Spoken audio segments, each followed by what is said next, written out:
Hello. Well, I hope so. Excellent condition. Everything's tickety-boo. Something's going to go wrong, isn't it? But hopefully not until we're finished. So, who's in the chat? Oh, so many of you. Hello, Debbie. Debbie was first. Closely followed by Renee. And young Jonathan. Who else have we got? Hello, Kim. Keep going on. Who else have we got? Have I got everybody? Good grief. Good grief, it's quiet. Can you hear me anyway, Mike? Yes. Yay, success. So Wonders. Can Renee and so can Debbie. Good. Wonders will never cease, as they say. Tonight's going to be a tinge on the stressful side, isn't it, given what's gone on so far? Just a little. Do you know what I did last night that was even worse? I plugged in what I thought was a webcam and it wasn't having it. And I thought, here we go. But, it was last night. Now I was working in hand. And then I realised I'd plugged in a cable that wasn't plugged in anything at the other end and I hadn't plugged the webcam in. Oh. So, at least that explained why I was not seeing anything on the webcam. Ah, fabulous. Right. We have Deb. CQ. Good evening to you. Let's get on with it then. Oh, so much that we're going to cover tonight. Right, we're starting off with the week at MacBites headquarters. Rare old week, trust me on that. Then we've got notion grouping and subgrouping. That could be interesting. I can do it, but I might have to build something to show it to you. Then we've got Keynote, the live video update. That was what caused the tech calamities, trying to get it all figured out so it would all work. Fingers crossed on that one. Then Mike is doing pivot tables in numbers. Let's just say bad words were said. Lots of them. But I've got spooky freebies after that, while Mike prepares himself for Excel and the data model. I think we're up to part 3 in that. Then I had fun and games mastering Scrivener. We're going on to compile part 2. We're actually taking a full book and compiling it in 2 different ways, which would have been grand, only the book was written in version 2. And we're now on to version 3. So all the little notes in the sidebar, wrong. So had to do a quick switcheroo with that as well. So that's before we even start. But before we even start, we're broadcasting in 1080p. What has YouTube done to you? My lowest this week was 720, so that wasn't too bad. Not too bad. But not 1080. So while you're sorting that out with the cog on the right hand side, there's also a like button in there. And if you find anything you enjoy in the show, please do give us a like. It makes a huge impact on YouTube. Right, so the week at MacBites headquarters. How far wrong could we possibly go? Well, it's been a bit of an odd week, let's say that. So Saturday, we awoke to momentous news. This is the COVID infection rates. It includes it's mainly the northwest, but you'll notice at 0.5, that's the average in England. And we're in Trafford. Yeah, up 49%. And people wonder why we're not leaving the house. Because clearly Trafford is full of complete COVIDiots. So we didn't. Yeah, 50%. Highest rate in the country, there you go. But it was then time for football. Premier League football. So, Mike was a happy bunny, sat down, ready to watch it. Let's just say it did not end well. Seriously. So, while Mike was licking his wounds after a right stuffing by Leicester, he decided he'd take Lola out and it'd be all fine. But, Lola's been a bit... She's taken up to dangerous walks, hasn't she, really? Yes. This was another perilous walk. So the walk was coming to an end. They were finally coming up the road to come home when Mike spotted a police van and they started cordoning the entire road off. Mike stopped to speak. Well, actually, no, the policeman spoke to Mike and said, "You can't go up there, mate." And Mike said, "But I'm walking." Because he said there'd been an accident. And Mike said, "I'm walking." He said, "Yes, but you still can't go up there." The road was shut for nearly 4 hours. And what had happened was a car had hit a parked car. And the car and the parked car then went into a house, and it took them 3.5 hours to sort that mess out.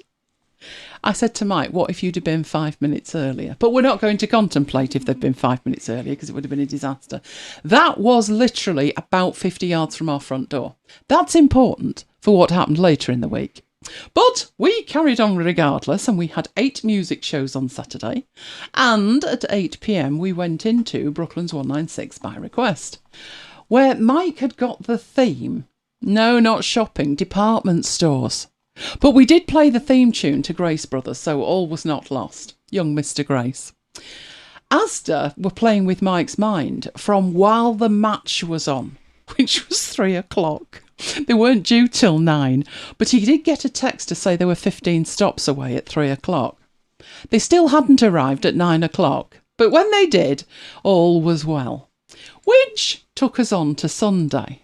Yes, Lola's walks. The adventure continued. You know she likes being by the canal. Oh, Annie's gone to Ireland for a dog show. Ooh, that sounds interesting. I'd like that.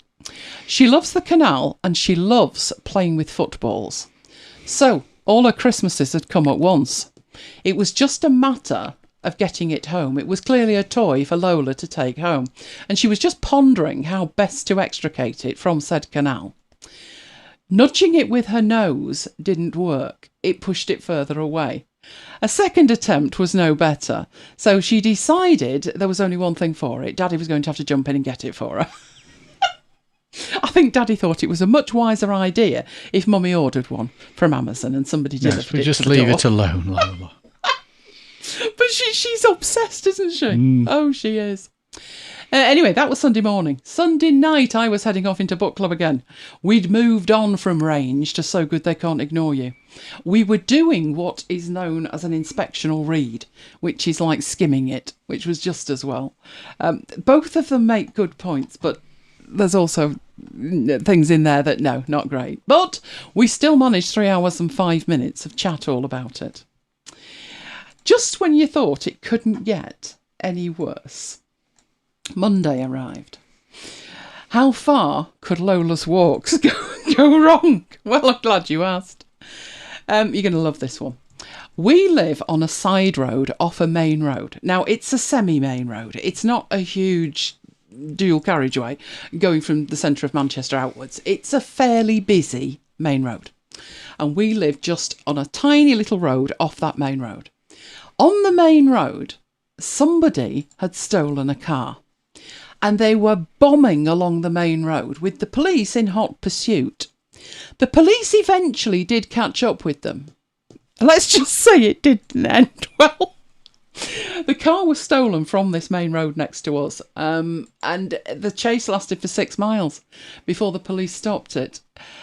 I think there might be a few questions asked about the method they used to stop it, but at least it wasn't bothering Lola anymore.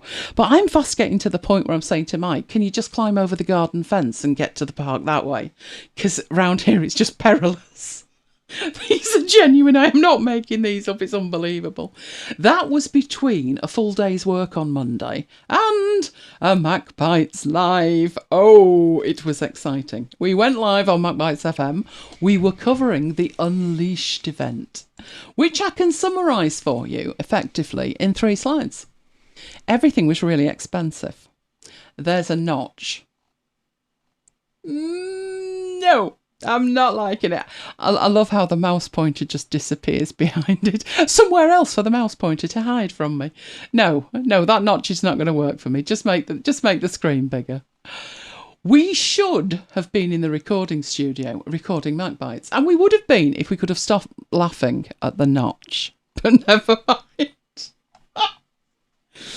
Oh, Kim says, OMG, your neighbourhood has a lot of activity. I know, but you wouldn't believe it if I were to tell you this is a nice neighbourhood. But why was somebody... Well, I don't know what happened with the stealing of the car, but obviously the police were onto it pretty quickly. And off they had. At least it didn't crash it here. It crashed 6 miles away. Fair enough. Oh, dear, oh, dear. So, we didn't make it into the studio. But on Tuesday, I had to get up alarmingly early. Now, when I say alarmingly early... book club on Tuesday is an entirely different book. It's writing useful books. But it's at 1 o'clock our time, which might not sound early to you, but it is if you don't get to bed till 9 in the morning. They're very strict there, though it was only an hour and 10 minutes. And there was a lot of chat in a chat room as well. But it was fine. It was fine. That was Tuesday. We were still exhausted, though. Which took us to Wednesday. The weather's turned. You know how long we were saying the weather was just boiling hot? Yeah, well, the weather's turned greatly. Lola was grumpy. The walk was great, the rain less so. And don't mention the drying required when she got back home. She demanded some special soothing to compensate for the indignity of it. How cute is that? Don't stop, Dad. More. That's a special more. towel. I know it's a special towel, but she was much happier, flat on her back, with you rubbing her tummy, wasn't she? This is true. Yeah, with the little tongue sticking out. She's just so adorable. Anyway, brace yourselves. Oh, there was another match. Half time? It wasn't going well. 2 down by half time. Guess what? Bad words were said.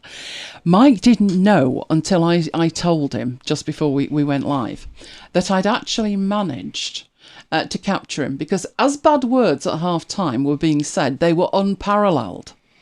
But that was nothing to the nail biting that was going on. So I took that, and he didn't even know. Nervy boy. Nervy. Now, I did remind him United only ever play the last 15 to 20 minutes at best, and thus predicted they would win 3-2. I can't repeat what Mike replied to that, but guess what? Oh, I was so right. Yes, 53 minutes, 75 minutes, 81 minutes, and then at the 81st minute, with Ronaldo bagging the winner, Mike said, "Can they blow the whistle now?" No, Mike, they have to play all of the minutes, even if United don't. But at that point, good words were said. And that was very important, because by this stage, it was Wednesday. And it really was about time that we were in the studio.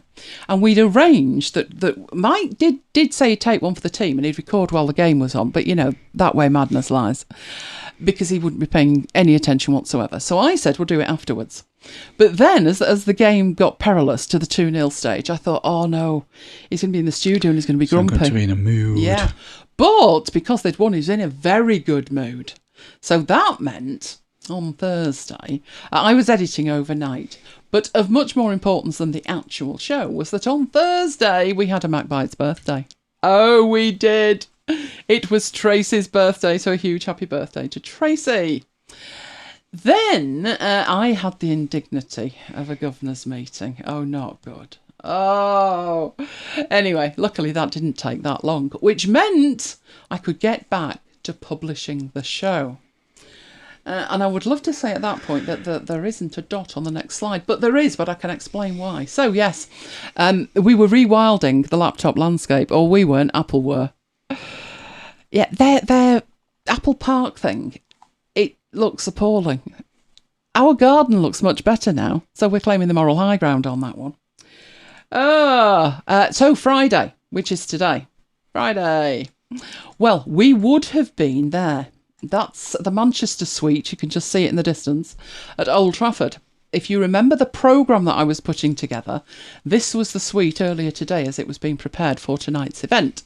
So we've been keeping an eye on everybody's photographs to see if we could spot a programme in the wild. And we did spot a programme in the wild. Right there. So if you wanted to see it in situ, it is actually there. Is that guy behind Mike, behind the bottle of wine, just tucking into whatever that food is? And we're not sure about that. It looks like Paul Watton to me.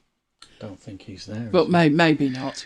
So that's where we would have been tonight, and we would have probably gone live tomorrow with After Hours, but obviously not leaving the house. This is the event that's the 4th event in the series, and they've already got up to 30% of people with COVID. So we decided to leave it alone. This event is the Manchester Munich Memorial Foundation Gala Dinner. It's the 3rd dinner, and it raises funds to support charities and honour the memory of those who died at Munich. So the event itself is happening at Old Trafford.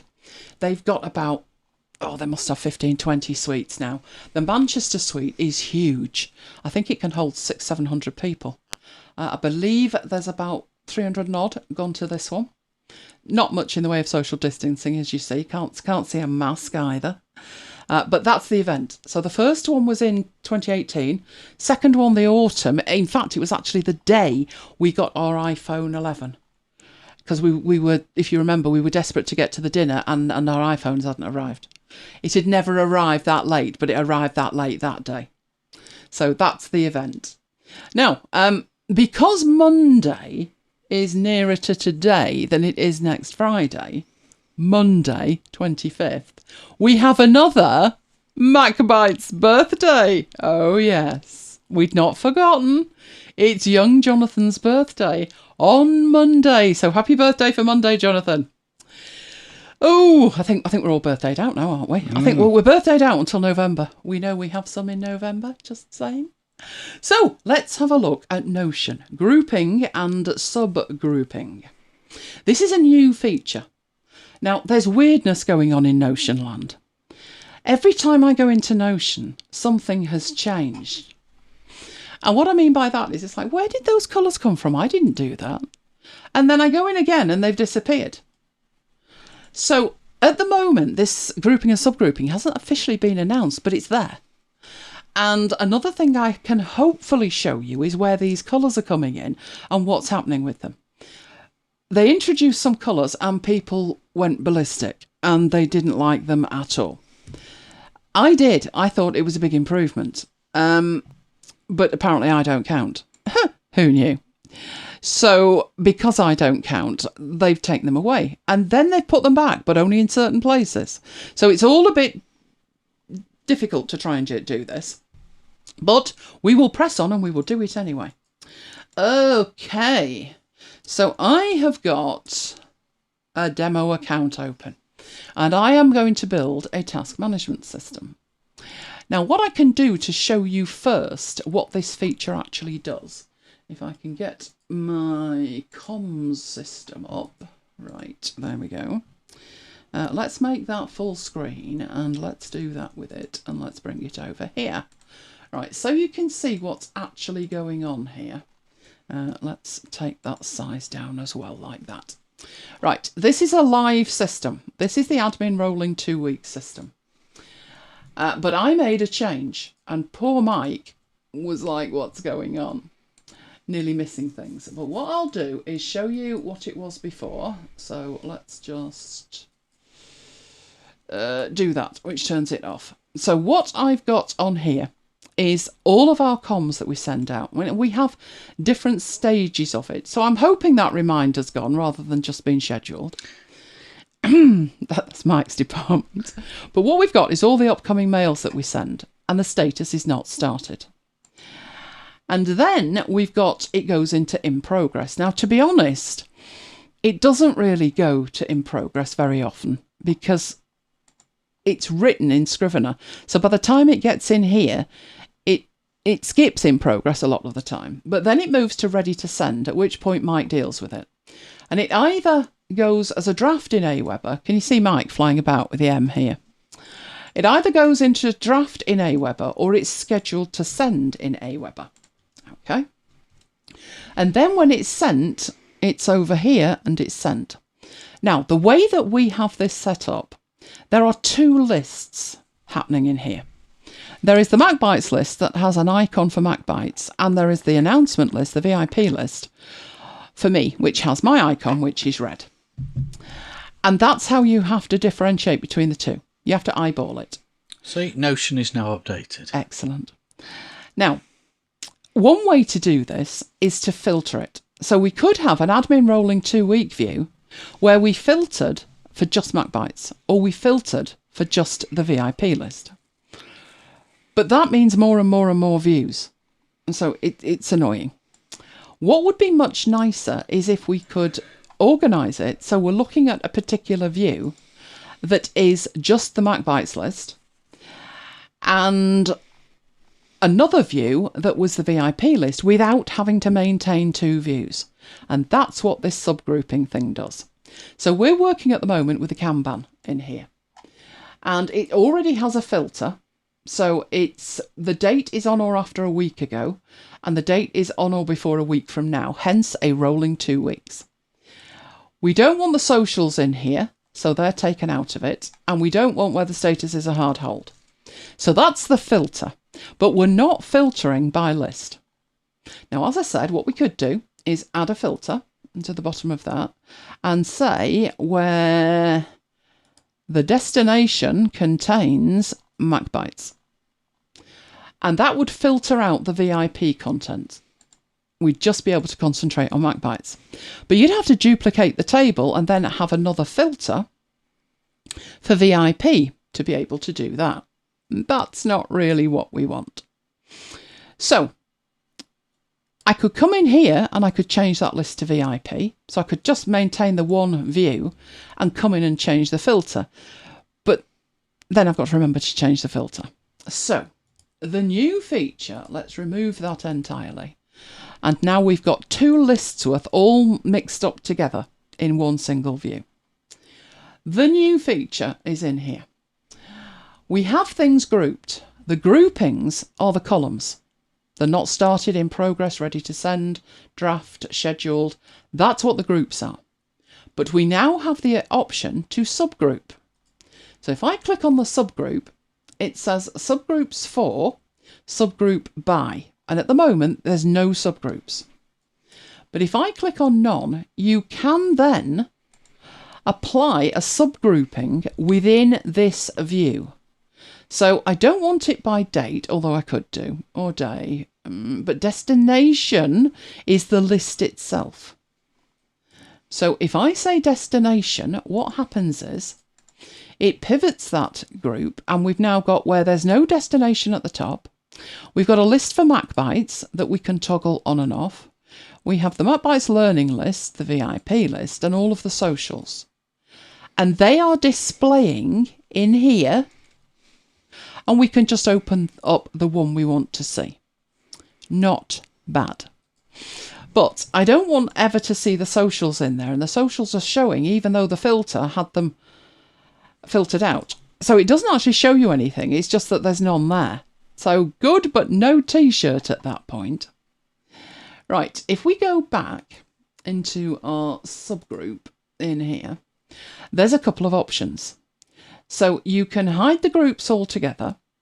You can toggle off individual groups.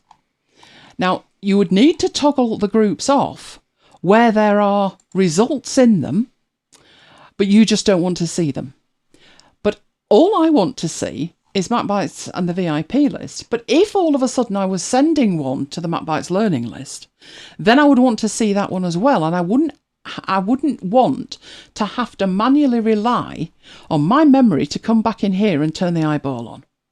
So that MacBites learning list, I can toggle it off like that, and it goes down to the bottom. And I can toggle it back on. And I can move these up and down, so I get them in the right place. But a much better way for me to work is to say if they're empty, I don't want to see them, and do it automatically. And that's what this option is at the top, hide empty groups.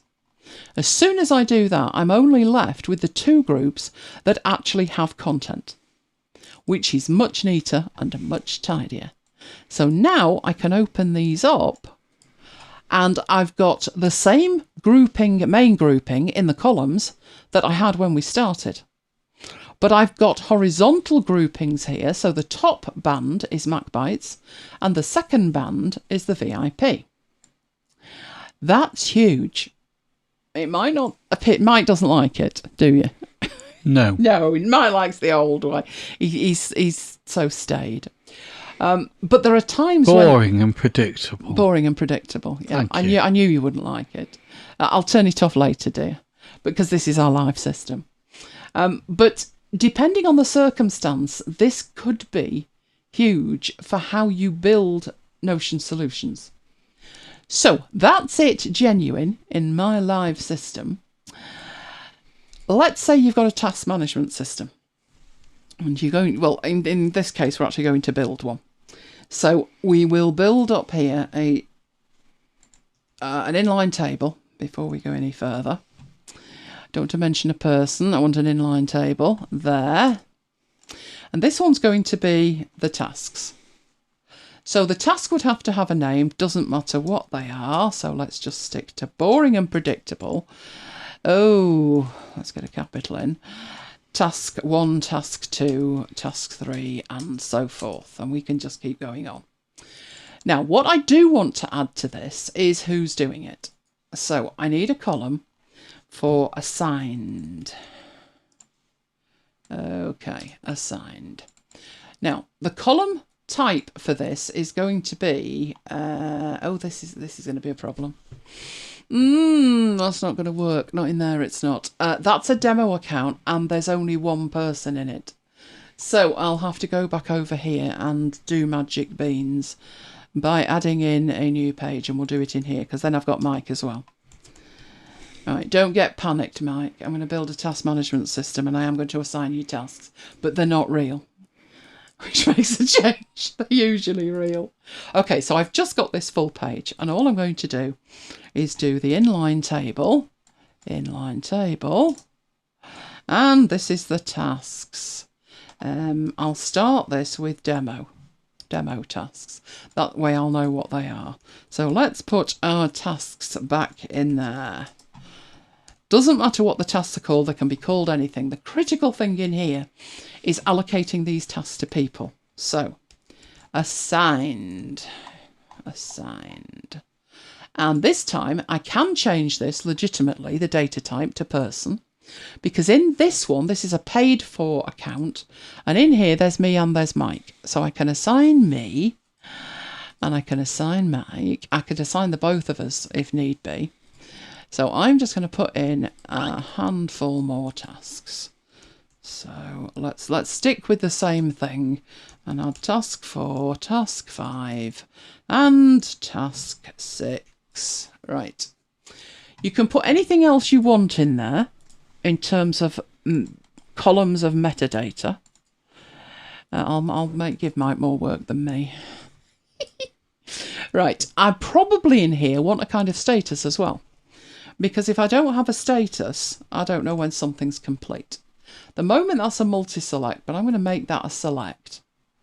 So in here, we'd probably want not started. Because none of these are going to be started at the moment, are they? But let's put some not starteds in there. All right. None of them. Right, we are going to want some eventually that are complete. So I'm going to put a complete in. And we're probably going to want an in progress while we're at it.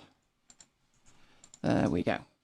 God, these colours are so muted. Oh, they're horrible. Right, if it's complete, it's going to be at the bottom of the list. And complete means green. And if it's in progress, I tend to make that orange or yellow. And if it's not started, that's red. So those are my standard. I think that's going to have to be yellow because the colours are all merging into one at the moment. Right, that's about as basic as you can get with tasks. But there's something else that you would need once it gets a little bit more complicated. And that is tasks probably belong to projects. So we'll put in demo projects. And this is going to have a project name. So project 1. I know, it's so exciting, isn't it? But if I put anything else in, you get carried away thinking what it is. Maybe a new series that we've got that we're plotting and planning or something like that. Just saying. Now, at the moment with this, there's no link between them. But the tasks would be allocated to projects, or if you want to look at it another way around, the projects would have tasks in them, forming the project. And we need to create a link between them. So we need to do something about that. So if we go up here and we add a project, what data type is a project? And it's a special data type. It's a relation between the two. Right, create a relation to another database. So we have gone over this before. I'm doing this so you can see this grouping and subgrouping with something that we've built from scratch. So the first thing I need to do, we're in demo tasks. I need to link to demo projects. So let's get demo projects in there, and with a bit of luck. Oh, we've done this before by the look of it. But it's this one at the bottom. Right, so I'm going to create a relation there. Right, so these need to be allocated projects. Now, something happened when I did that you may or may not have noticed. I added a column called project. What happened down here was an extra column appeared and it said related to demo tasks. Now, I can call that whatever I want, but it is actually, the default name is telling me precisely what it is. So before I do anything else, I'm going to choose a project from here. And the projects that I've got appear up here. So I'll allocate that to project 1. I'll go in there and put that in project 1. And then we'll put some in project 2. Are you thinking about this? We'll put that one in 3. So we'll put 3 in 3 and 1 in 2. There we go. So they've all been allocated to a project. And what has happened down here is as I've allocated it, we can actually see the tasks for each project. I would leave that. I would know that that was related to because it's got an arrow on it. So I wouldn't leave it called that. It's a bit long-winded. I would probably say that that is tasks or it's project tasks. But to me, sometimes the shorter the better. So I can change the name and it doesn't affect the link between them. So we now have exactly what we need to sort this out, or I think we do. With a bit of luck we do. Looking at it, I think we do. So yes, we can work with the tasks in this view, but you're going to start to want to need other views. Because this table view is fine, but you know, it gets out of hand fast when you've got multiple people working with it. So you would probably add some views, but let's stop and see if you're awake and paying attention. What would I do first? If you've been with us any length of time, there is something that I would do before I start fiddling and making views. What would that be? Shall I put Mike on the spot? No, I think I'll let you guys have a go first. While I take a drink break. So what would I do first, looking at what I've built there? At the moment, all of that is totally separate from everything else in my Notion. So there's one page, and the two tables together are forming the data that I need. But the whole thing is self-contained within an individual page. But what would I do before I do anything else? And the anything else I'm talking about is, it's usable as it is, but it could do with some views. Views that filter, sort, and different view types. So both of those are table views. But you've also got timeline views, and you've got list views, and you've got board views. So obviously I need to create the views, but there's something I would probably do first. Oh, Renee says, Para, if that's in relation to this, that's interesting, but no. It's just something that I always do, because can I do this later? Well, I can. But if I leave it till I do it later, I'm making my own life much more difficult. Both of these tables are master tables. We know that because I've just made them, and there's no arrow at the name. So these are core, underlying, raw root tables. Don't touch them. Oh, remember, pain of death, don't touch them. If I add the views in here, which I can't get the views out of here. I can't duplicate them, I can't copy them. They're locked in here. And if I would like a view from one table, putting into another table, we can't do it, you have to recreate it. So the first thing I do is I put a toggle and I put master tables and I make it red. So colour red. And then I take both of these. So we'll start off with the tasks one and I will put that in there. And I will take the demo projects and I will put that in there too. And then I fold that up. Spot on, Paul, but you can't remember what they're called. I call them master tables. They are the underlying core tables. The other table type is linked tables. So if I put in linked, it says create linked database, and then I've got all my databases in there. And I know these start with demo, and there's my demo tasks. They look identical. If we open this up, apart from the fact everything in them's red, you look at this and you look at this, and they're similar. There's a different, in fact, there's no sort on it or anything, is there? And things are in a different order, so it's a bit weird because I've not made any changes to this. It's just decided to randomly reorder them, the columns. But the data is identical. And if in my linked table I add task 7, we should probably give that to me, shouldn't we? I can go in and I can search for projects and add them to it, and I can add statuses. They're exactly the same. So they behave the same way. The only way that you know that you're not looking at the master table is because there is the arrow around it. So we have, where was my circle? I'm not sure where my circle was, but it's that bit there. That shows us that it's a linked table. It is just a view on the master table. Having said that, it can also have views of its own, but the core data inside it is coming from the master table.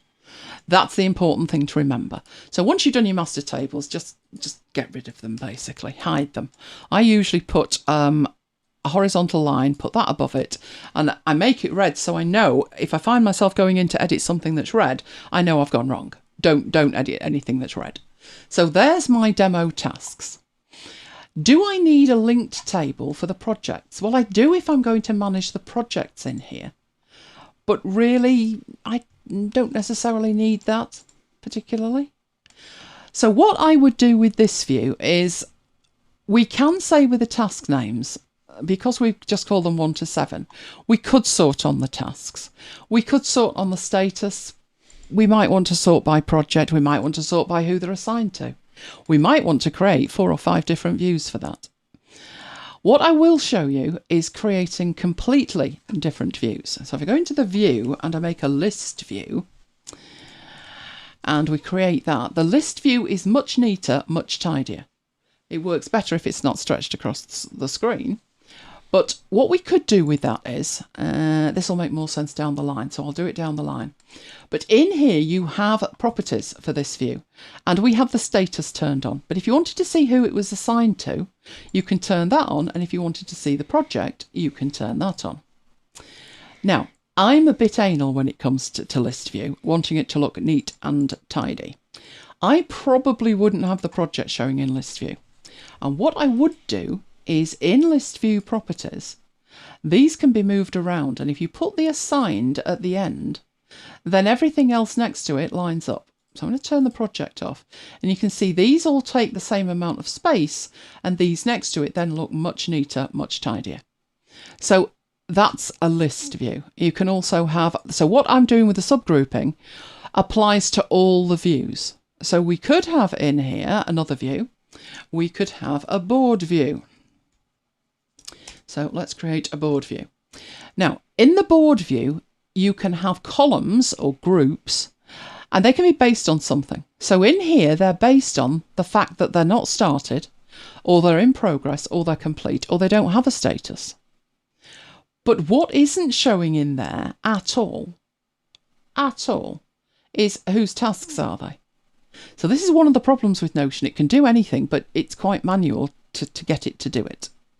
So in that board view in there, where I have got board view, I don't want to do that, I want this one. I'm going to rename that. That is board by status.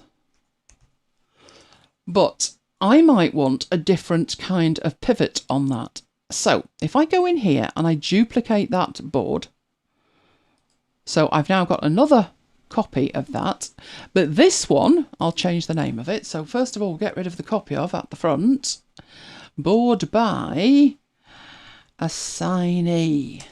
Right. So we go into the properties of that and we add who it's assigned to. And we take, hang on, am I in the right place for that? Am I? No, I'm not. I should be in the groups. Right, so we're grouping by status. What I would like to group by is assigned.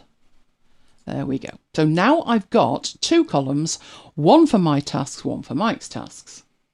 You could carry on like this. So either creating a new view entirely or duplicating a view that you've got and renaming that view. And this one would be by project. Now, sometimes you can do this, sometimes you can't. So let's have a look if it's in a good mood or not. Right. Group by. We can group by project. We've done status. We're not going to do name because that would make no sense. That's just the description of the task. But if we were to say group by project, that gives us a totally different view. So we've got 3 board views, this one by project. So, first of all, that's why I've used an inline table, a linked table, because that gives me all of these views, and if I were to duplicate this table, those views would go with it, but they wouldn't with the master tables. So we've got all of these views. Up to now, that's as far as we could go. We couldn't delve down any deeper than that, but that's the point of the subgroupings. Now we can. So if we go to the board by status, we can't actually see who they belong to at the moment. But if we go into the properties, we can turn on who they're assigned to. So we'll do that. There's also the matter of what project they're allocated to. So now we can see all of the information, but again, it's still tricky to get just the meaningful information we want. I want to see them by status, but I also want to see them by who's doing the job. Right, so what we can do is we can now go into, not the group, because we're already in a Kanban board view. We're going into subgrouping this. When you go into subgrouping it, initially, it's not subgrouped at all. But we would like it where we can see the main columns, not started, in progress, complete, but we'd also like to see all of my tasks separate from Mike's tasks. We can do that by subgrouping by who they're assigned to. And again, in here, once you've done that, you can choose whether you want to see the empty groups or not. And I don't want to see the empty groups. So I'm going to hide the empty groups. We've retained the columns, the primary columns, for not started, in progress and complete. Mike's done some work and I haven't. I could probably do with completing something, couldn't I? There we go. I've completed something. That was painless. But we've also got 2 horizontal groups or subgroups. We've got mine, which I can fold up, and Mike's, which we can fold up. And then we can just see one or we can see both. I think that has scope for certain things, even if Mike doesn't like it because he's grumpy. Right, Kim says, oh, hang on, let's go off of it. I'm not grumpy. Well, you're not at the minute. Can you drag and drop items across columns in board view? Yes, you can, Paul. You just see me do that. So if I wanted to say that this one was in progress, I literally do just drag and drop them. So, yep, it's just like Trello or Asana or Zenkit. Right, Kim says, if you went into the master table, would the views follow? No. So if we open up the master tables, there are no views. If there were views, we would see this little thing here. That tells us when there's a view and when there isn't. And if we look down here in the master tables, there are no views at all. I don't bother with views in master tables, full stop. Even if we did this when we did the Notion 2020 and the Notion 2021. The master tables, for me, don't even live on the page with the tables. They live in the engine room, out of the way. It sometimes is good to have a view of a table which is purely for admin. I'm trying to think, I did that this week with something. My calendar. On my calendar, I have an inbox. And if I'm just quickly adding something, like somebody was talking at the governor's meeting about some training, and I said, yeah, I booked on that, but I can't remember when it was. So once I got the date of it, I just put in governor training, and that was it. But if I couldn't remember when it was, which I couldn't remember when it was to start with, how do I go back in and triage that and put the links and all the details? Well, I do it by having an inbox calendar in my calendar. What I did in BusyCal is make a management view. It filters out everything that's not on that calendar. And that's what I call a management view. Okay? With that management view, I can focus on just what I want to work on. I can't do that with these master tables. Well, I can, but then I can't get the views out.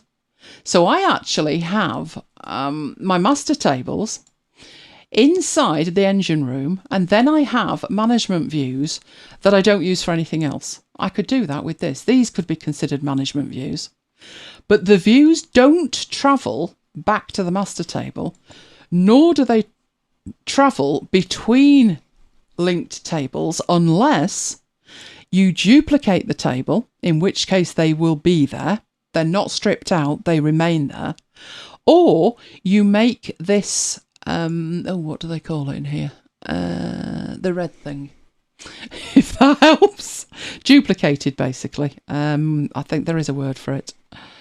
Where have I got one? MacBites. I've got one in MacBites. This thing here. So if I unlock it, this goes red. This is updated every time something else is updated, but you'll notice that's just a menu. I wish I could remember what a duplicate it is, like a clone. Like a clone. Right, let's close that and let's go back into here. So no, you're not doing anything wrong. That's the way it works. Right, so we've got that view in here. We can do that in other views though. It's not just the Kanban view. So if we go back to our list view, to make this more useful at this point, I would do that in here. We could filter, well, not filter, we could organise by who. So in this list view, I go in here and I put in a group. Now notice a group this time and not a subgroup. That's because there is no grouping in here already. The reason it wasn't one of those last time was there was already a primary group because it was a Kanban and it was organised by column. So in here I can put a group. What do I want it grouped by? I want it grouped by who's doing it. And now I have a list view. I need to take one thing off there. So back into the group. Hide the empty groups, don't want to see them. We have a list view, but we have my tasks at the top with an account of them, and Mike's tasks underneath with a count of them, which is pretty cool. The other thing that you could do, you could pivot that any way you wanted. So back into the group, if you didn't want it by who it was assigned to, if you wanted it by project to give you an overview of the project, and we hide the ones on there, you can see it by project 1, project 2, and project 3. So this is just so flexible. This is amazing. Loving this. Now, what you would need to do with this to get the most out of it is create the views you want first. So this says list. It is, but it's list by project. Now, if I took that list by project and I duplicated it, I'd get an exact copy of it. But what I want to do is have a list by assignee. Now that's not what I've got on there at the moment, but if I go and redefine this view and say, it was group, wasn't it? Into group, not by project, want it by who it was assigned to, and I want to hide the empty groups. Now I've got the tasks by person. I'm going to do this once more and then show you how you could really leverage this up. I'm going to duplicate that view again. So I'm going to end up with 3 list views. So I've got list by project, list by assignee, and this one is going to be list by status. Right. I need obviously to define that in here. So in my grouping where it's assigned, I need that to be status. And I do want to hide the empty ones. And now I've got a list view, but it's organised by status. Right, why is this any use at all? Well, you want to create a dashboard. A dashboard's what we need. We could switch from view to view to view, but a dashboard is obviously way better. If we had to switch constantly from show to show to show in MacBites, it would drive us up the wall.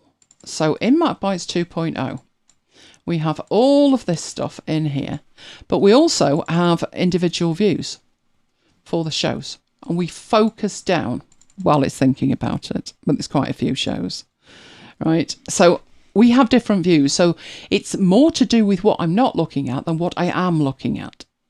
So I have a pre-record section, I have comms, you've seen comms. I don't want to see all of that and everything else at the same time. So these views are absolutely fabulous, these dashboard views.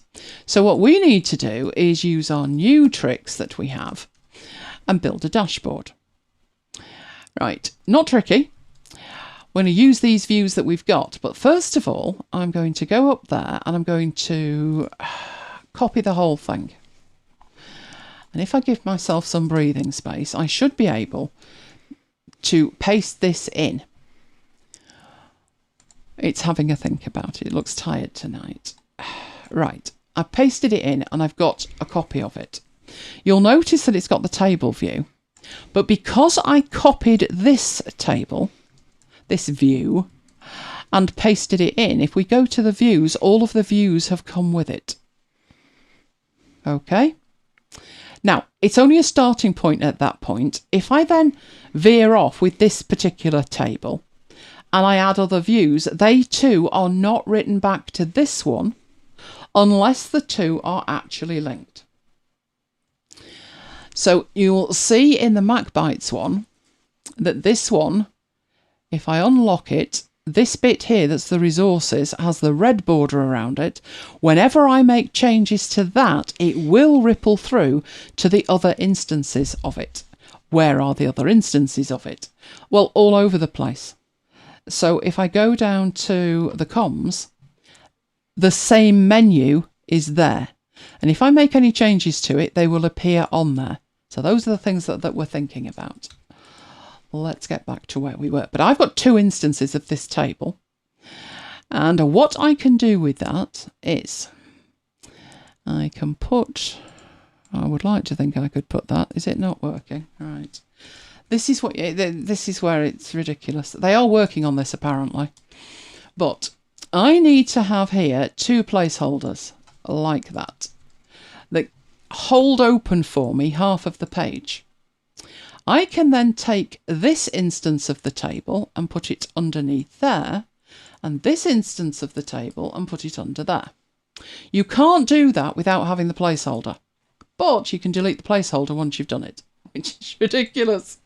But I would probably use it as a title, and I tend to put it in caps and then make it a heading. So this one would be tasks by status. So I would actually say tasks by status, and then I'd probably, let's have a look. I could make that a level 2 or a level 3 is quite nice. And then change the colour of it. Task by status. Yeah, I guess red might be important for that. And this one over here, well, this one at the moment is just a table view, which isn't much use.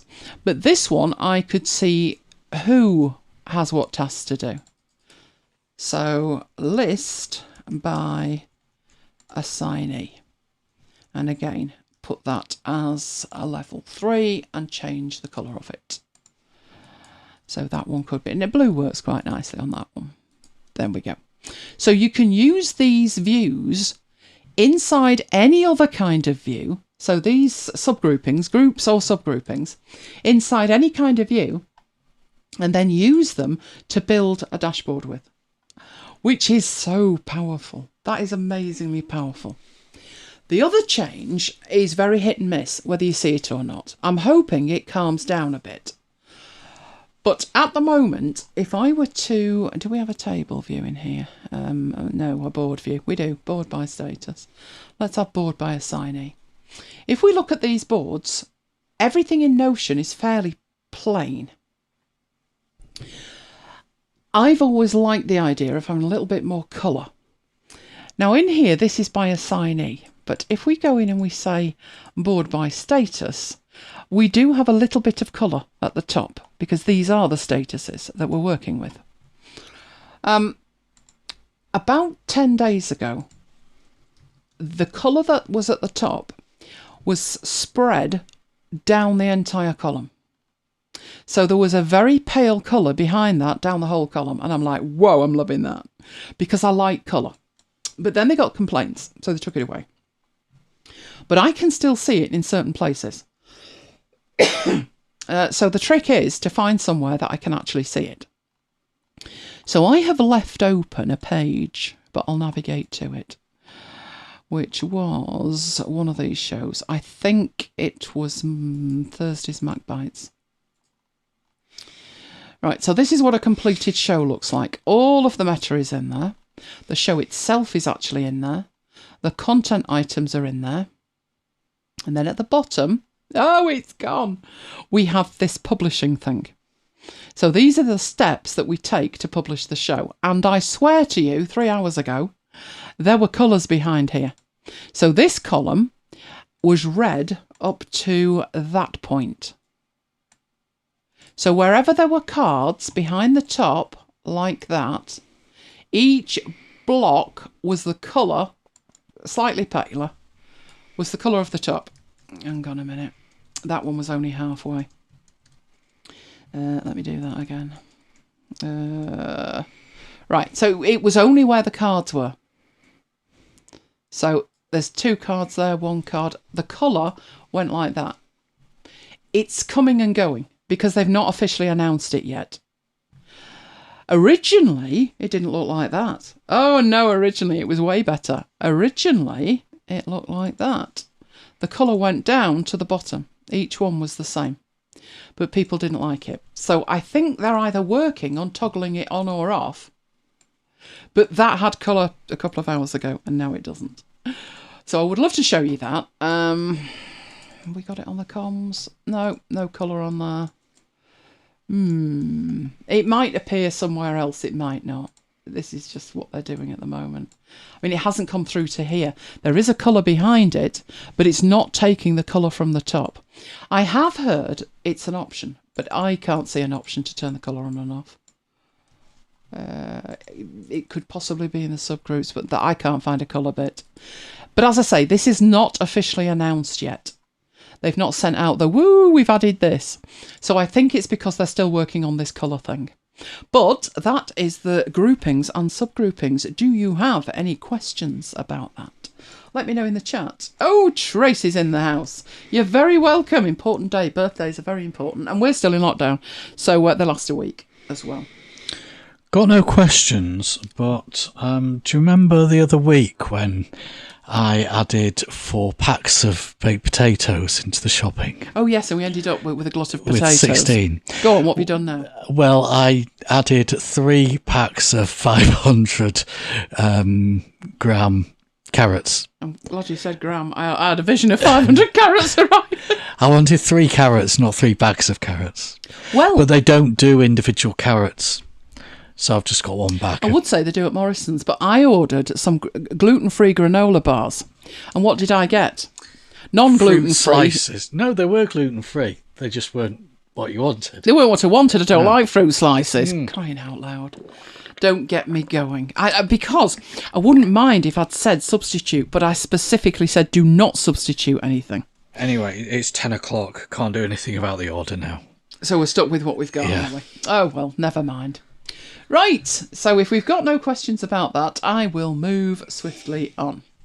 And we'll get rid of you over there. And it would have been nice to use you, but press it twice. Right, let's head back into what we have next.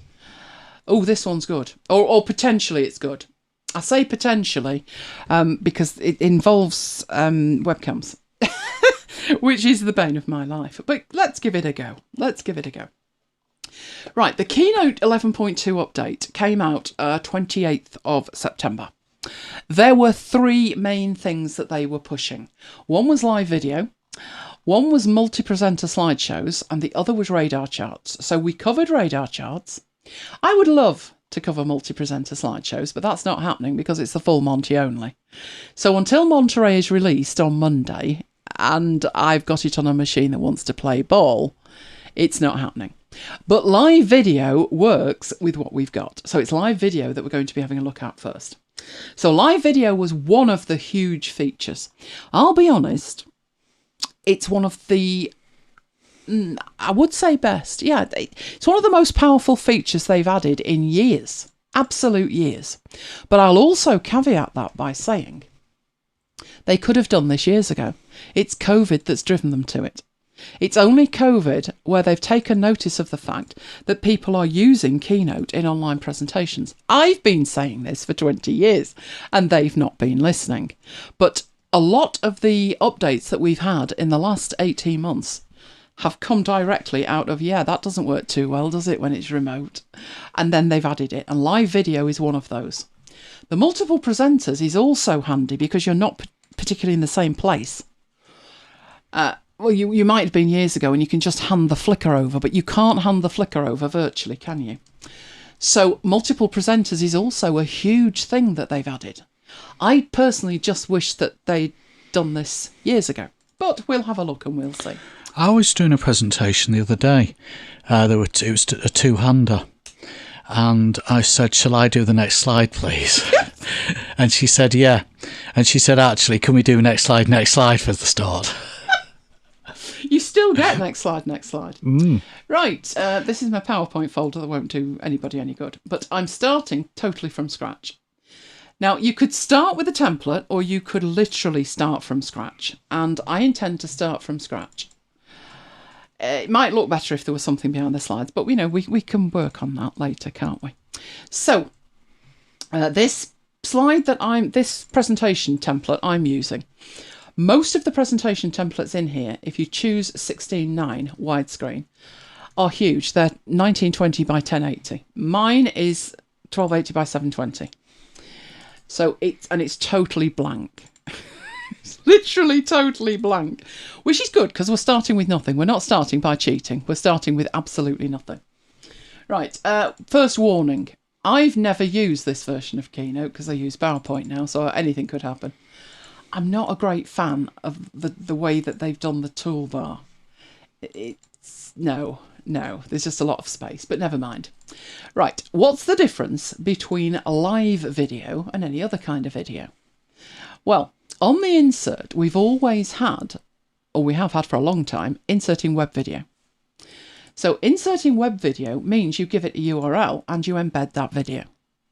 So the video then gets pulled through when you start your presentation. But for that to work, the video must already exist. And it must be somewhere like YouTube or Vimeo where you can give it a URL of where the video is. That's not live video. That's not what we're talking about. Having said that, it would be rather interesting and very meta to try and put in the live URL of what we're doing right now, wouldn't it? And see what happened. But we might break the internet, so we're not going to do that. What they're talking about in live video is literally live video. So if we go here, we have live video. It's a block, and this block has a video marker on it, and you need to give it a source. So when you go up to the properties, the format, you have the style, and you can style this block. You also have live video, and part of that is the source. And then you've got a range, and I'm going to go through all of these. But the very first thing you're going to want to know how to do is hook this up to a live video source. Now, to demonstrate this, I'm going to need some slides. So I'm going to put some slides in. I don't particularly want them black, but it sorts all that out, doesn't it? Let's go. Can we change that? Not en masse by the look of it. Oh, go on, just make them all white. Awesome. Right, what I'm going to do so we know which slide is which is put a shape on it. So we'll just put a little shape in the corner. We could put numbers in it or whatever, but we'll just do that. I'm going to use... Why are they all grey? I swear I didn't do that. But never mind. Right, we'll use some colour. So we'll make that one blue. And we'll go through and we will literally just change the colour of some of these. Like this. Now, the reason that I'm doing this is it won't actually come into play until much further down the line, but we need to know where this video is going to play. You know, on what slides is it going to play? So I'm making sure that we know when we've moved from slide to slide because we've got content on it. So let's have, a dirty brown. These are not good colours. What are they thinking? Good grief. They are bad. I was hoping for like bright, nice colours. There we go anyway. Right. So we've insert live video and we've got this. At the moment, that is previewing a camera because this has a camera symbol at the bottom. If I click on that, it says the camera's off. Now, obviously, the camera it's talking about is the camera on my iMac. And that is what the camera on my iMac is picking up right now because there's a black sticker on the top of it because I never use it. So, but it is actually doing what it's supposed to do. But in the live video tab, you get the opportunity to use other sources, which is just as well because my cameras are other sources. So down here, we have the default and it's saying the built-in camera. But there is a big plus button. And now we're hooked in to the system level other devices. And if we look down here, we've got the FaceTime camera that's built in. We have this Logitech camera and we have webcam, which is the one that was working. Okay. So I have 3 video cameras on here. So if we turn that one on, there it is on my desk. This is mobile cam. There's everything over here. Mobile cam. Sat on my desk, looking up at my monitor, and if we could get those colours right, just behind there, aren't the potted plants doing really well? Fabulous. They've survived so well. Right, so you're just behind my iPad and in front of my Stream Deck with that camera. Right, so what I can do here, I'm adding a live video source. I can give it a name. So if we call that a desk cam, that's what we've got, and add. And that then appears up here. And the idea of the use for it is that we scale it down and we do it like picture in picture. Down here, we can do that. But I've also got another camera as well. So we're blessed with cameras tonight. So I'm just going to do that again. So I'm going to add a source. I'm going to choose the camera, which is webcam. Different webcam is live. There's me saying hello.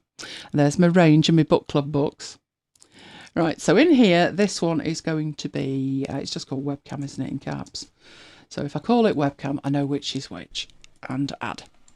And I've now got in here one placeholder, but I can choose different sources from it. So I can switch between the two, the webcam and the desk cam. Perfect. Right, so my presentation would normally have content on this. I haven't got any content, but never mind. We'll make this a bit bigger to make up for it, I think. Right. So if I start presenting this, we will get that video from there. So I will start to present it with a bit of luck. There we go. This is me. It's live. But when I go on to the second slide, there's nothing. Because as far as PowerPoint Keynote is concerned, this video on here is an object just like any other object. So just like these, if you wanted to see that square on the next slide, you'd have to copy it and paste it there. And that is what you would need to do with this. Now I'm going to do it and then I'll show you why that's not the best way to do it. I'm just pasting, pasting, pasting. You'll notice I'm pasting in exactly the same place. I don't need to. If I do that and then I want it up there on that slide, that's fine. So let's have a look what that looks like. Video, me, video green, amber, red, and the video's still there and it's still live, but it's moved into the top corner. So let's go back to the beginning and let's have a look at this because there's other things that you can actually do with this. So inside the styles over here, because this is the format, you're turning the format on and off, but with a video selected, you have movie styles that you can apply. So if you wanted that to sit off the page, you could do that. You could apply a shadow to it. You could have that inner border. You can have a shadow and reflection at the bottom. Fabulous. How many more have we got? Nope, just that 6. So that's formatting the thing. You can also add a border to it. So just like you can anything else, you can put a picture frame on it. You can add a line to it. You can add shadow to it, add a reflection. You can change the opacity of it. So if you wanted a ghosted video, Halloween, all that. You can put a title on it and have that appear at the top. You can add a caption to it, which appears at the bottom. So in essence, the style options don't treat that any differently than a shape like that. There's just, in fact, everything on there is identical. Okay. In terms of what you could use it for, well, if you think about what we do, we have Wirecast, and Wirecast allows us to switch from camera to camera. This would allow you to appear on a particular slide, disappear on the next slide, but then appear on the slide after that. There's also another use, but we're going to come on to that. It's just to have you visible, really. There's so many things that you can do with it. Now, at the moment with this, we formatted it with the styles in here. The live video part of it, you can actually scale this up if you want. If you scale it up, and well, that's if you scale it up. So if you want to zoom in, you can scale it up. You can also do things with this that you would do with photos and things like that. So one option in here, there's the crop, and I usually have this on there, and it's not showing it for me. In fact, it's not even got the mask on it, which I'm sure it did last night, but never mind. You can have preset masks. So if you imagine that that's somebody talking. Have we got Chicken? Chicken could talk, couldn't he? Just give me Chicken so we've got a talking head. That'll have her up here. Well, I won't squeeze Chicken, obviously. I'll just try and get Chicken in shot. Right, there's Chicken in shot. There he is, look at that. He's presenting. Oh, you see it all on MacBites After Hours. I'm doing it for a reason. He's a bit blurred, actually, isn't he? He's too close to the camera. But you can also add masks. So you could go for a 4-3. You could go for a 2-3. And now he's just... It's just because the COVID rate's gone up. Talk. But you can do square as a circle. Now how many presenters do you see in a circle in the lower corner? Like Chicken. So I can move him around. I can make it bigger. Now, if I'm saying that that's a bit blurry, if I took him further away like that, oh, this is so good, then I can zoom in. So I could scale that up, and then it's just Chicken's face. So it's just there for situations where Chicken's offset. Right, you can also do a custom one. So you can go in here and you can decide what that looks like. It's just too good. I think if you're doing picture in picture, I think people appreciate a circle. So let's get him front and centre, and there we go. Chicken's actually sat in front here of the chat, so his tail feathers are covering the chat. Might pass on anything that's fabulous. So, issue I've got now is, if I were to present that... Kim's impressed with that. Which I will. Hey, Chicken! And I move on to the next slide, the view changes because it's per slide. And that was why I said, I'll do it, but I'll show you that you shouldn't do that. So what you need to do is get this set up on one slide and then add it to the other slides. So I'm going to get rid of all the square ones and I'm going to say that one's spot on right with Chicken. I won't squeeze him. She'll be up. Copy and then just go through the slides and paste. It's good that I'm pasting one-handed, isn't it? Because I'm holding Chicken with the other so you can see him. Right, so now he's on all the slides. Now when I present that, Chicken, and I move through the slides, he's picture in picture at the bottom. So if it's a talking head, that's fantastic. If there's a slide like this one, and you would be covering the content of the slide, then just delete it. Because when you start, Chicken's there, Chicken's still there, then Chicken goes away, but when he comes back, Chicken's still here. Who doesn't want Chicken in a prezzo? Oh, this is fabulous. Right, so that's the kind of thing you can do with it. If you think about it, that's the kind of thing I can do in Wirecast. So what I'm going to do now is in Wirecast, I'm going to switch from sharing my screen to sharing the output of that camera. Now, the difference is Wirecast, full price is about £1,200. You could do it with Keynote, and Keynote's free. Would you think we were ripped off, Mike? Obviously, Wirecast does a whole lot more, but that's the idea. It's adding in to Keynote a certain level of broadcastability. That's the first thing you can do. So let's all say bye-bye to Chicken. Chicken's going away. Chicken's going to lie down over there now on my desk in front of my books. Now I can see the chat. Oh, Kim, it's going to be one of the nights that you remember the demo. Oh, no, why don't I just let you see my face? Nobody wants to see my face at this time on a Friday night. Not when you can look at Chicken. I mean, look, he's just too cute. Right, so that's one thing you can do, but there's also something else you can do. So if we go back to this slide here, right. One thing I didn't show you. If I go into here and we change the mask to be 16:9. Kim wants to know if you can do this in PowerPoint. No, you can't do it in PowerPoint. Microsoft are going to be on the back foot. Right, what you can do in here, and you might think, why would you do this? You've got a green dot.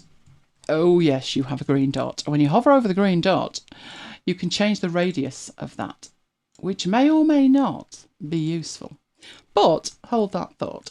So I'm going to put that back so it's a circle. Chicken will return. By public demand, he will. But on slide 5, we're going to do something else. Right, I'm going to do the same thing again. This is going to be fabulous. Although I'm going to need to come out of here to do it. Right, let's just go over to there. That'll do. That'll do. Right, what I'm going to do is exactly the same again. So insert and live video. And there's our live video. It defaults to the built-in camera, as it will. But in this particular file, we've added these two other cameras. So we could hook it into one of those that we've already got. So if we go for that one, there's Chicken, stood up. Look at him. I could bring it, there he is. Oh, in a reclined position. Who wants to look at me when you can look at Chicken? Seriously. Right, so that's one thing we could do, but we don't want to do that. We want to add another source. Is this when she's going to show her face? No, it's better than that. Much better. You'll see it says no camera or device, but I'm going to add a device.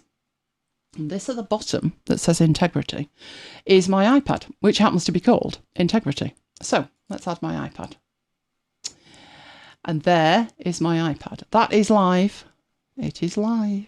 There it is. So I'm going to put up here iPad and add. Yes, I wondered about that as well, because my iPad is not in portrait mode, it's in horizontal mode. So why are you doing that? That's not good. But in here, in the mask, we have options. So you can set it to landscape, which my iPad is in landscape, but you can also make it square. Don't know why you do this with an iPad. Put it in a circle, or you can do custom.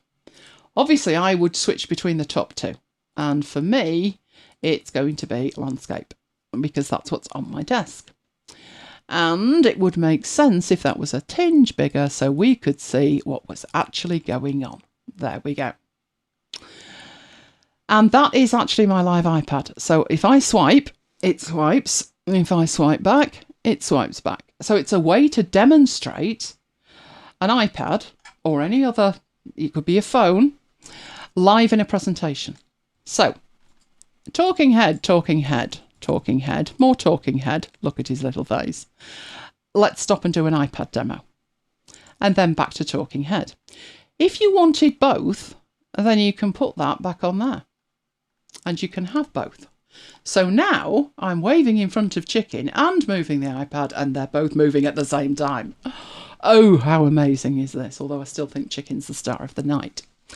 Right. If I were going to demonstrate an iPad, then that's not bad. I probably wouldn't have that in the corner. I probably wouldn't have that in the corner either. I would probably make that as big as I could get it, and centre it.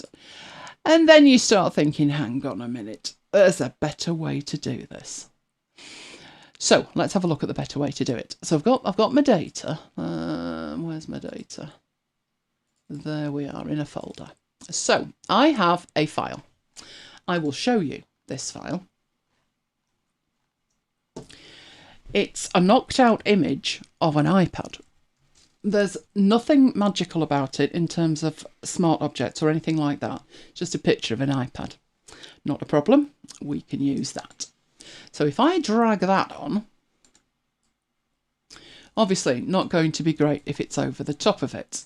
It might need to be a bit bigger as well, but that'll do for the moment.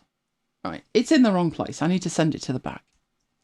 Once it's in the background, I then select my iPad here, and let's just get that positioned on there like that. Now it's a fabulous demo. This is my iPad. I'm going into here. I'm going to do this. We did documents, didn't we? And we had some pickies in there. There's documents. And then I'm going to come out of that. Right, so I'm demonstrating my iPad. It's good, but no T-shirt. Because, let's look at the iPad behind it. Rounded corners. Darn it. But we know from the previous chicken demonstration that we can round the corners. So if we put that there and we zoom in, might as well zoom in quite a bit so we can see it. Let's move across. There we go. We can replicate the rounded corners in there. It's about that rounded. Not bad at all. As long as we put that over the top of there and then go out to 100% and scale it. In fact, it's perfect. It's covering the whole thing. And we have rounded corners. Awesome. That's one way of doing it. When we present that now, if we go into there, and there's Chicken, he's still here, still alive. There we go. And I move on to the next slide, there's my demonstration. And I go into my demonstration. I'm not trying to go into there, I'm trying to go into there. That's better. There we go. So I can do my demonstration on there and come out. So when I finish my demonstration, move on to the next slide, and I'm back to the talking head and chicken. Right, that's one way to do it. But there may be a better way to do that. It's having a think about that, isn't it? Right, I'm going to put in a couple more slides because there's a couple more ways of doing it. That was just a standard thing. But I also have another image. So let's have a look. That's another image. So I'm going to drag that in. That's a frame for the iPad. It might look identical to the last one, but it's not. And it's not because if we put something on here, let's put a shape on. There we go. And we push that shape to the back, you can see that that is transparent in the middle. Why does that matter? Well, that way you don't have to fiddle with the video at all. Insert live video. There's the live video. Let's set the source to the iPad again. Let's set that properly to landscape. And now all you need to do is actually size it correctly. So just get it ballpark in the right place, size-wise. Right, still square, but if you take this frame and you put it to the front, you're then going to need to rescale that in the background. Which are you? Oh no, we don't want to rescale you. Right, let me put that in the background. That's a bit too big. So take it down so you literally... That's about right there.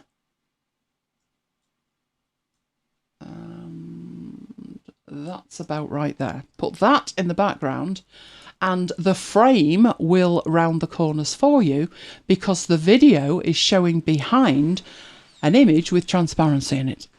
It's so cool, isn't it?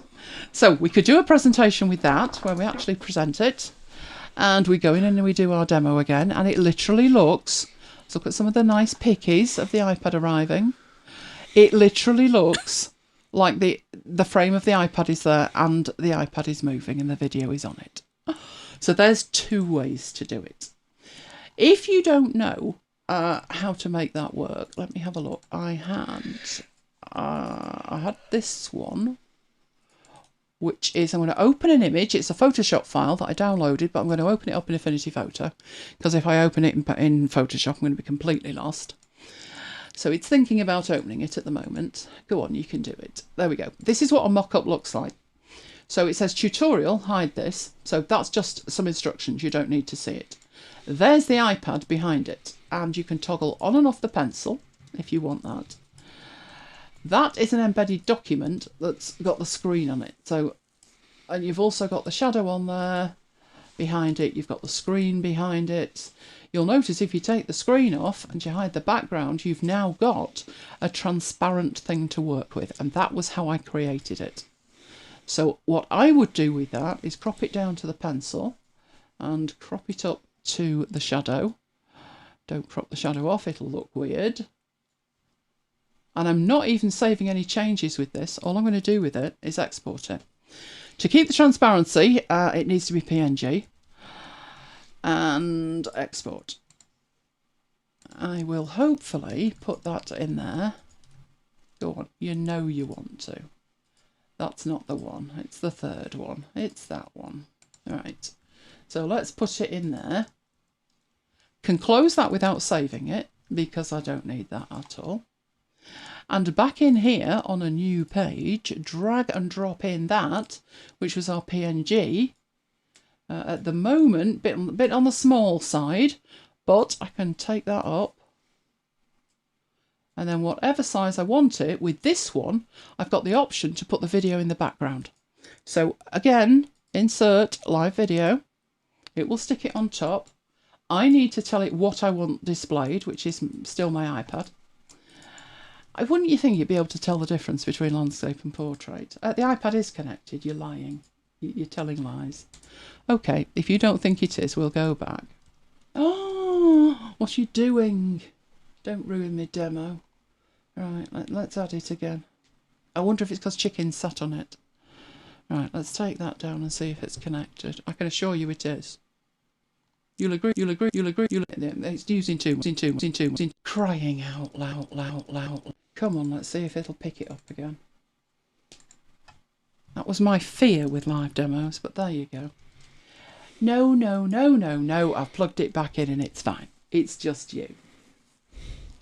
But if you want to play silly beggars, let's try it on here. Can you tell me if that light's turned on if I plug this in? Can I what? Come on. Is the light on next to that grey thing I've just plugged in? No. The button? No. Is it now? Yes. Right, fingers crossed. Fingers crossed it can find it again. Come on! That's the back. Oh, let's go here and insert it again and see if it's found it. I don't think it has. I think it's having a meltdown. Probably because I'm asking too much of it. Oh, it says it's there. Not available, but it says it's there. Can we just pretend it's there? That'll be good, wouldn't it? Probably because I've got too many plugged in. I've got that many cameras and stuff plugged in. But at least you have seen it working. Right, so I would set that to landscape and I would put it behind it again. So again, get it just about right in terms of size. At that point, that is over the top.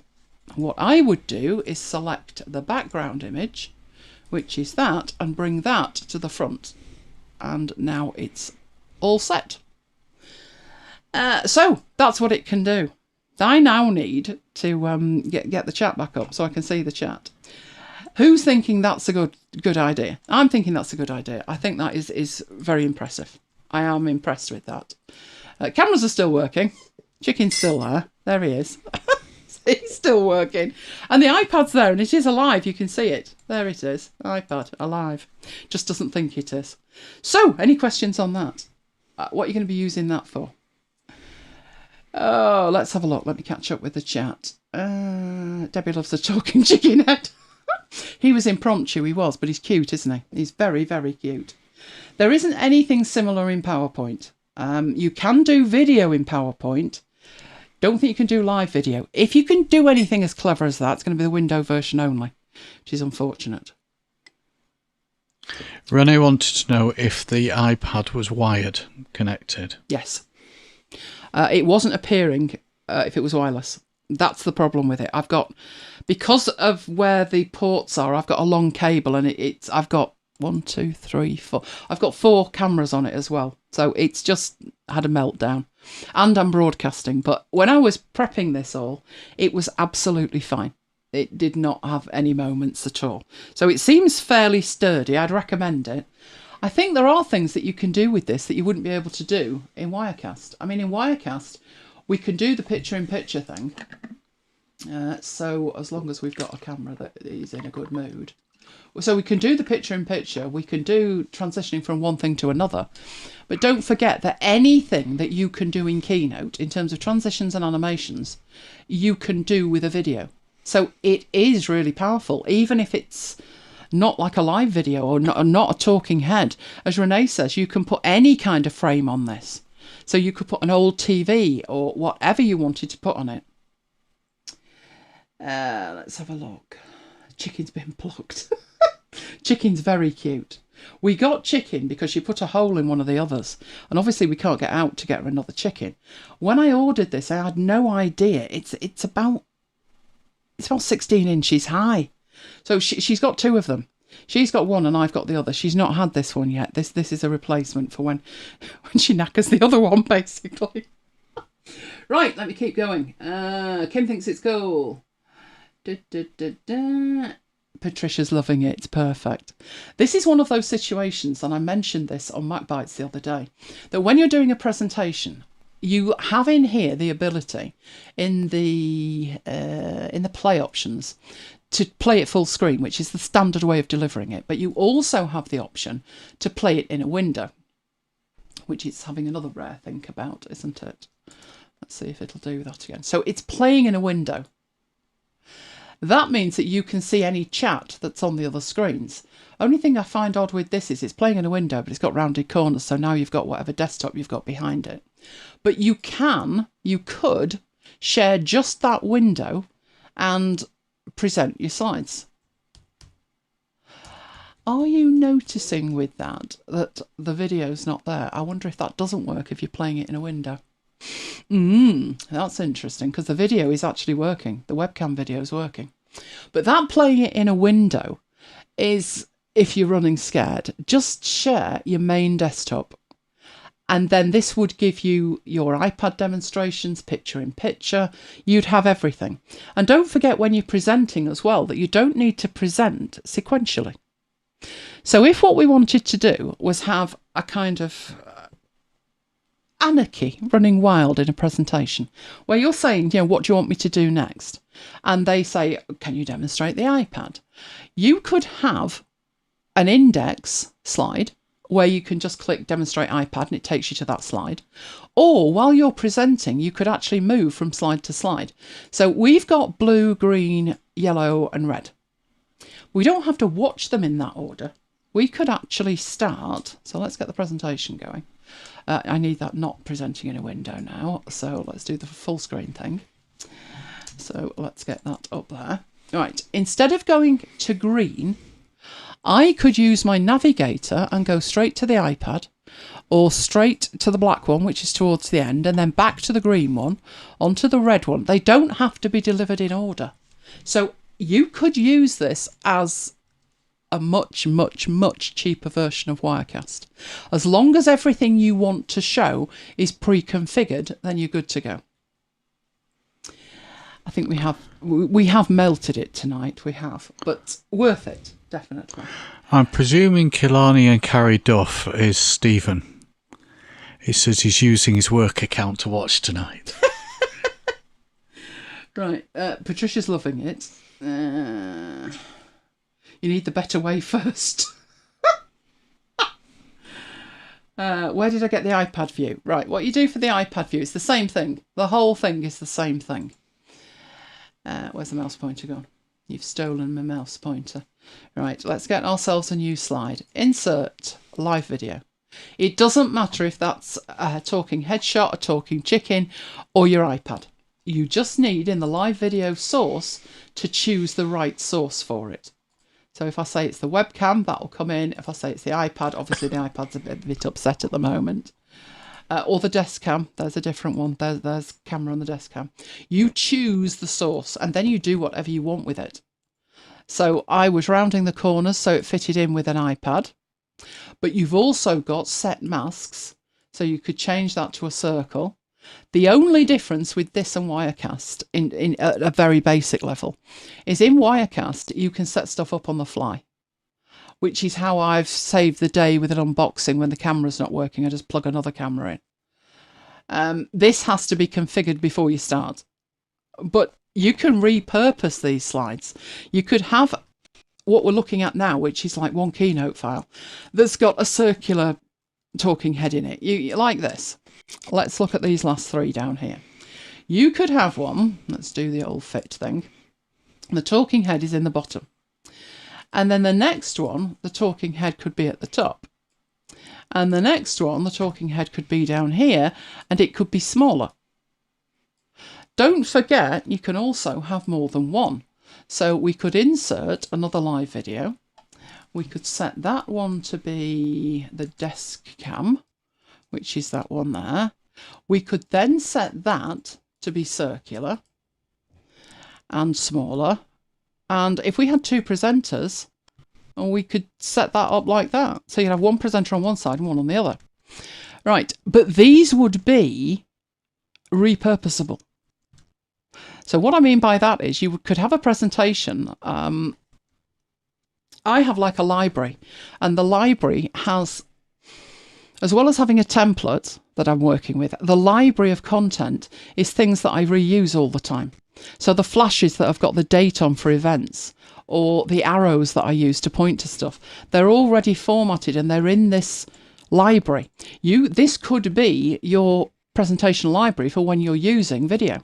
And all you would need to do is drag and drop the slide out into the new presentation and it's sorted.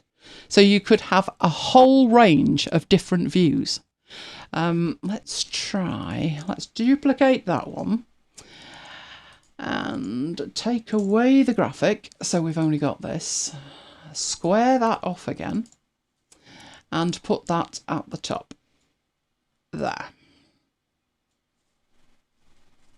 Nothing to stop you creating a video wall of multiple things that you're looking at. And then I know this isn't particularly... let's get that. If we group it, can we group it? So I can get it the right size. No, it needs to be that size. Oh, never mind. Let's just forget the slide. Basically, build a video wall like that. Only make them the right size. And that, again, becomes a template that you can repurpose. The only thing you would need to do is at the point that you're about to go live, okay, that one's the iPad. This one is the desk cam. Oh, in fact, I think we have melted the thing at the moment. It's probably the number that I've put in there. But you could create a video wall like that. At least that one flicked on. I've probably got too many of them with everything else I've got running. But it opens up a whole range of possibilities, that's for sure. Right, does Keynote on the iPad have live video option 2? I believe it does, Renee. Now, quite how that would work, it may be just the front camera. I've not tried it on there at the moment, but yes, it does.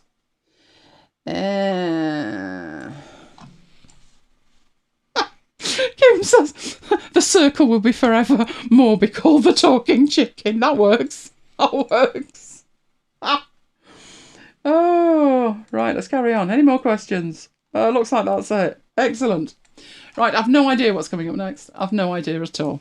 So I'm going to come out of there before I do melt the machine entirely. No, just delete it, because everything will spring back to life now, because I nearly killed it. Poor thing. Poor thing. Right. I was handing over to Mike next. That went fast, didn't it? Was it me? It's you. So last week we introduced the Numbers 11.2 update. And the 11.2 update was the one that had pivot tables. Now I've got weirdness happening on my screen. Right, but we're almost ready to hand over to Mike. Oh, why aren't you moving? Crying out loud. And my mouse pointer's gone mental. My mouse pointer goes mental in PowerPoint a lot. Yeah, it was, again, it had radar charts. They'd improved the filters, but really the number one feature they'd added was pivot tables. So what I did last week was show you categories, which was what they had before they had pivot tables. But I also showed you that there is a built-in template called Pivot Table Basics, where you can get the basics of pivot tables. You can play with that, and if you think I've broken it, close it down, just make a new copy, and you can keep trying with it.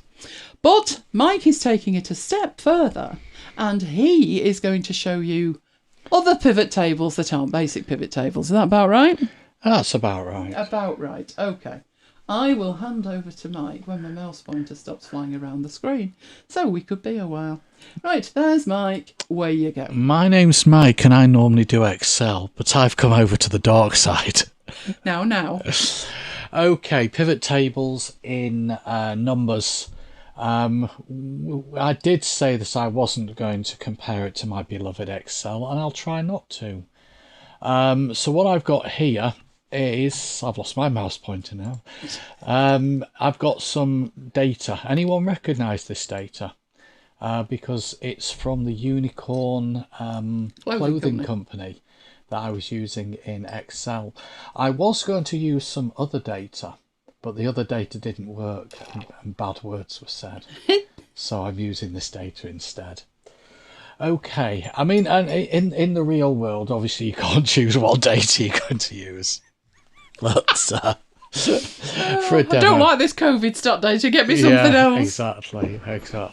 Right, okay, so I've got the data in a table. Goes down quite a way, something like row 500, I think, but it does go down quite a way. So we've got the order ID, we've got the date, we've got the product, which country our customer's in, the revenue. And because I wanted to show revenue per month and things like that, so I wanted to generate statistics on a monthly basis, I have created an extra column, and I did that with a formula just by pulling out the month name from column B. The reason I did that is because unlike Excel, where you can just tell it to add the order date column into the pivot table and then you can group by month or group by quarter or whatever, Numbers doesn't have that. I'm not saying Numbers will never have that, but in the first iteration of pivot tables in Numbers, it doesn't have that. So we click anywhere at all in our data. You don't have to make the data into a table, by the way. I know I talked at quite a length on one of the Excel sessions about converting a plain list into a table, and I know Kim was particularly interested in that. But you don't need to do that in Numbers. It's automatically made into a table. So when I click any data in here, it's automatically a table. Because if you go to the Format button on the menu, you've got a table tab there. So you've got 4 tabs or 4 sections, one of which is table. So with Numbers, the data is automatically a table. But anyway, if I click on the pivot table button there, it will automatically create a new pivot table in a new sheet. So it's created a new sheet. I'm actually going to delete that sheet, but if you just want a pivot table in a new sheet, just click the pivot table button. You've got to make sure that you are in the data, otherwise the pivot table button is grayed out, which you'd expect, I guess. But if you want control as to where the pivot table goes, then again, click somewhere in the data and use the Organize menu and select Create Pivot Table. And that way you get a choice of creating the pivot table on a new sheet or on the current sheet. And what I'm going to do is I'm going to create a new sheet. So I'll either do that or I can just use the pivot table button. Only because I like to keep my data separate from my pivot tables. With this table selected. I don't really want a heading up there, so I'll right click on the top row there and just hide the table title. So that'll get rid of that. Or I could have gone to the format menu and just taken the tick out of that box there. So there's a couple of ways to do that. If I want to get back to the pivot table, use the organize button. It's quite interesting that they actually call the button organize and the menu organize, but it is actually a pivot table. Maybe they couldn't fit pivot table on there. Because as you pointed out under Biggles, there's quite a lot of additional space, isn't there, on the menu. Okay, but how do we create the pivot table? Well, we've got our column headings here, which it's picked up from the source data. We've got our columns, rows and values sections there.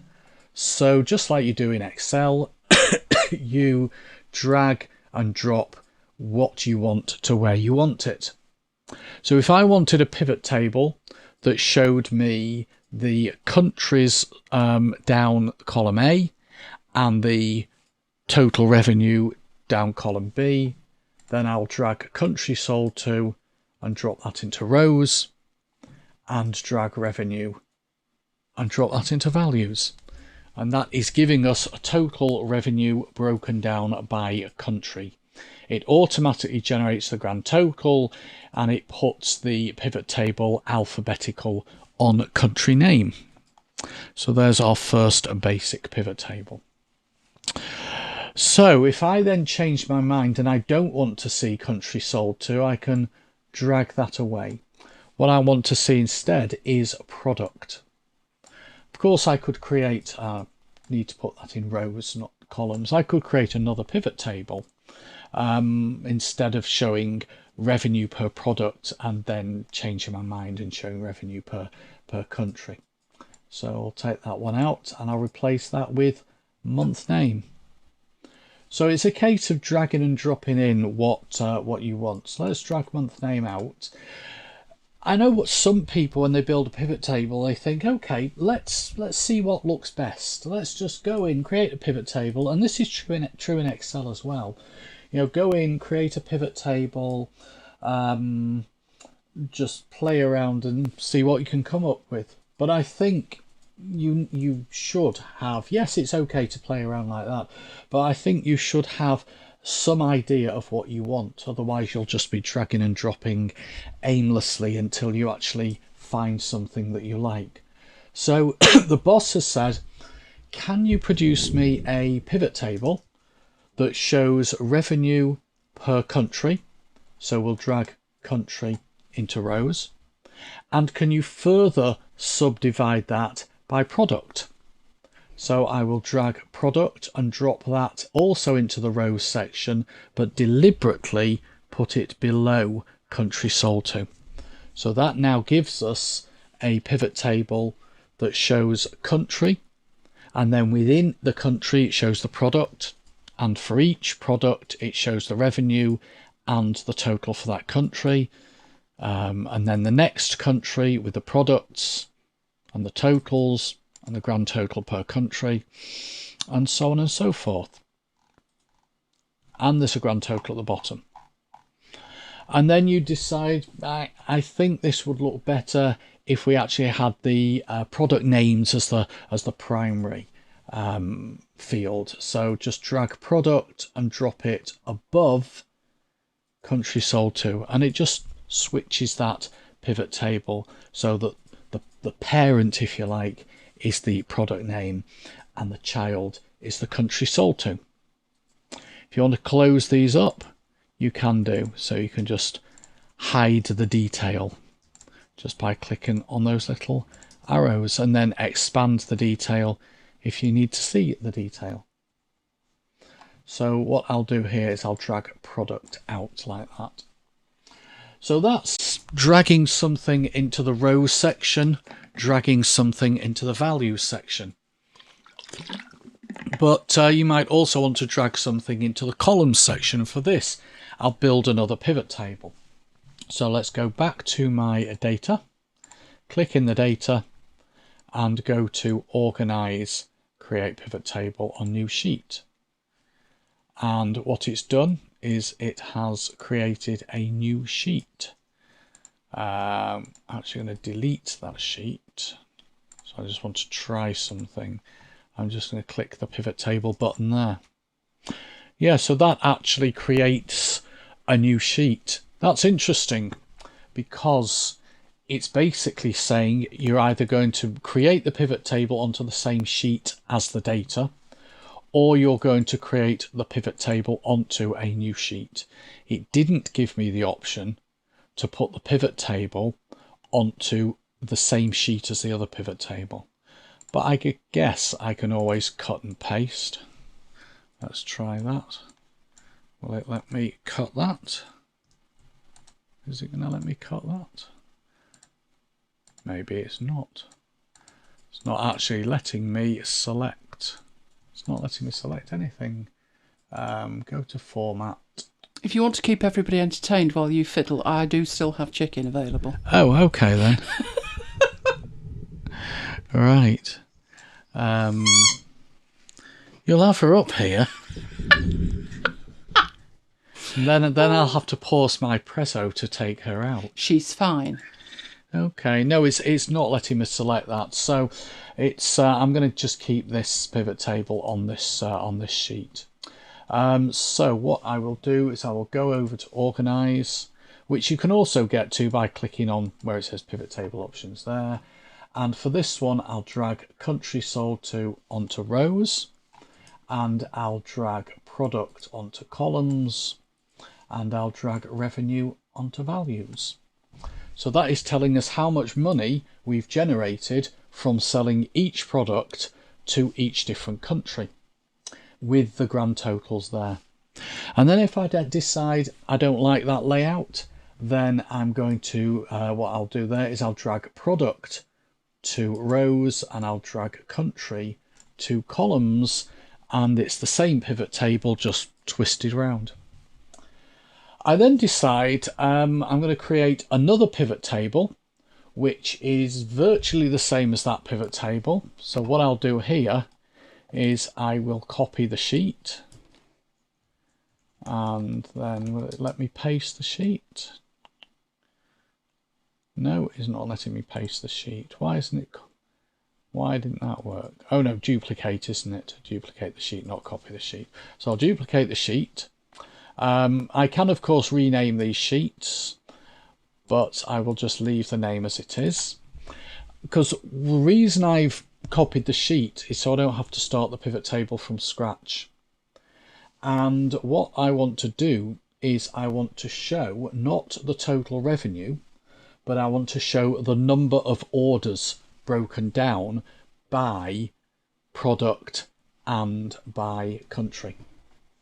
To do that, I need to go down to the revenue section down here, the value section where we've got the revenue. And then if I actually just click on the green button, but click on the eye icon, I can then choose to summarize in various different ways. So I will do a count. And what that is giving me is it's giving me a count, so it's not giving me a sum. So we've got one pivot table showing the sum, that pivot table there showing the sum, and we've got the other pivot table here showing the count. So you can just click on the information icon and change it to whichever one of those stats you are interested in. I wanted it to be a count. You've also got these options here, base value, and I'll mention one or two of those as well, because what I'll do is I'll go back to our first pivot table. Okay, and I will drag in revenue a second time into values. So we've now got the revenue in there twice, because what I'm going to do is I'm going to convert these to showing the percentages. And what I mean by percentages is each one of these numbers here to be displayed as a percentage of the grand total. Because sometimes you're not interested in the dollars or the pounds. Sometimes you're interested in the percentages. Sometimes you're interested in both. So I'll leave these as they are so we can actually see the revenues, but I will change these to show percentages. So making sure I click the eye icon on the second one, because that's the one that relates to column C. I still want to keep it as sum, but I want to show as percentage of the grand total. And there we go. So we're seeing that China is generated 12.24% of the total revenue. And similar values actually for the other countries. Okay, do we have any questions? No, we don't. Would you be able to delete the rows that you don't need? Oh, we do have a question. Okay. Would you be able to delete the rows you don't need, like the grand total? Doesn't look like we can delete the grand total row. Can we hide the grand total row? Let's go to pivot options. Bring that back. Go to filter. No, that's just the filter. It doesn't look like you can, Renee. No. Let's have a quick look across the menu. I don't think you can. Unlike Excel, where you can actually hide the totals row, doesn't look like you can in here. But remember, this is just the first iteration of pivot tables in numbers. I'm sure it will improve as time goes on. When Mike sends his list of requirements to Timothy. You see, I have to say that because otherwise it sounds like sour grapes, doesn't it? Oh, come on. How long has Excel had pivot tables? About 20 odd years. Yeah. So I actually think as a first iteration, it's not bad at all. But there are nuances that need to be dealt with. It's like the stuff they've added to Keynote. Yeah. It's about time. It's languished for 15 years. Yeah, I'm just having a look in the chat. The guy called John White, who I asked Stephen about, writes a lot of articles for the Triple MF website. And of course, it's the Triple MF dinner tonight. Small world. Yeah. Small world. And he runs the Carrie Fergus, have I got that right? Carrie Duff. Carrie Duff. Because I mispronounced the other one. I got in trouble from Stephen. The Carrie Duff supporters club. So his sister is a very good family friend. So in Northern Ireland terms, yes, he's practically family. I'm just looking at Kim. If Timmy saw chicken, can we give you everything you want? I shall record that for him and send it straight to him then. Okay. Right, are we ready for the freebies while you sort out your Excel? Or we are ready for the freebies, yes. I will continue this next week. I will do a part 2 and maybe even a part 3. I can't stretch it to 6 parts because there's not enough functionality in the first iteration. Meow! Right, okay. I need to do that then. Are you taking back the screen I'm taking over while we've got some freebies. Okay. Right, the freebies we've got are bang on point given where we are in October. Halloween freebies. Who does not need Halloween freebies? Lola doesn't. No, Lola's not a fan of dressing up. She's still scowling from 2 years ago. Never mind. Mike's banned me from putting on her was it a superhero cape? Princess cape, wasn't it? Well, she had devil ears. She wasn't fond of those either. But she didn't. Well, yes, she did have a pumpkin. It lit up. Wasn't a real pumpkin, obviously. But I have Halloween freebies. You just woke Kiva up. Sorry Squeaking's about chicken. That. Right, can you get the link for this and paste yes, it I've in? got it. Excellent. Yes, just... they're all vector. Some of them behave better than others in Affinity Designer. But, that's exactly what you need right now. I'm wondering about the That's MacBites interesting. On Halloween. What? Didn't you still let me paste in links to FreePic? Well, now it does. Yeah. So just leave it be. So the URL is freepik.com/free-photos-vector/Halloween, and you'll get all of the Halloween freebies. You're welcome, Renee. I will continue with pivot tables in Patricia's numbers not doing next Halloween. week. Never understood scaring people and horrifying the children. When I was a kid, we used to go around doing trick or treat, as most kids do. We knocked on this guy's door, and he said, "I'll tell you what, go away!" Yes. That scared the living what's it out of us. I was never allowed to do the knocking on doors. Mum was saying it was ridiculous. So obviously, no, I never got to do Halloween. We've only ever done Halloween once, and that was 2 years ago when Lola arrived. And her being such a princess, I wanted to dress her up. She's never forgiven me. But we did do the sweets with the local kids, didn't we? We did. Yeah, so we've only ever done it once. But at the moment, I'll have to get the picture for next week, but there's a thing going round. I think it was Asda have got like Halloween outfits and stuff. And they've got this Halloween doll, and it's that terrifying that people have run from the store screaming. So I'll have to find a picture of it for you. No, I'm not big on Halloween, but I know a lot of people are. So I thought Halloween freebies. Right, Mike's next saga is the Excel data model. So, you ready for part 2? Part 3, isn't it? Yes, part 3 overall, but part 2 tonight. Oh, yes. Yeah, because you only usually do one bit. Yeah. Right, so let's hand over to you. You're live again. I'm live again. Okay. Back to the data model that we were talking about last week and the week before. And I think last week I started talking about calculated columns. So I'm going to take that a little bit further and also talk about measures. So I've got this data here, which is sitting in the spreadsheet. It doesn't need to be in the spreadsheet because I've already got it in the data model. So I'll actually delete it from the spreadsheet. I'll actually delete all the columns and get rid of those coloured bands, so we'll delete those. So if I go up to the data menu and I click on the green button, which I can also do from the Power Pivot menu and click on the green button, it's the same green button, it will take us into the Power Pivot window, which contains the data model. So we've got 2 tables in the data model. We've got the employees table and we've got the locations table.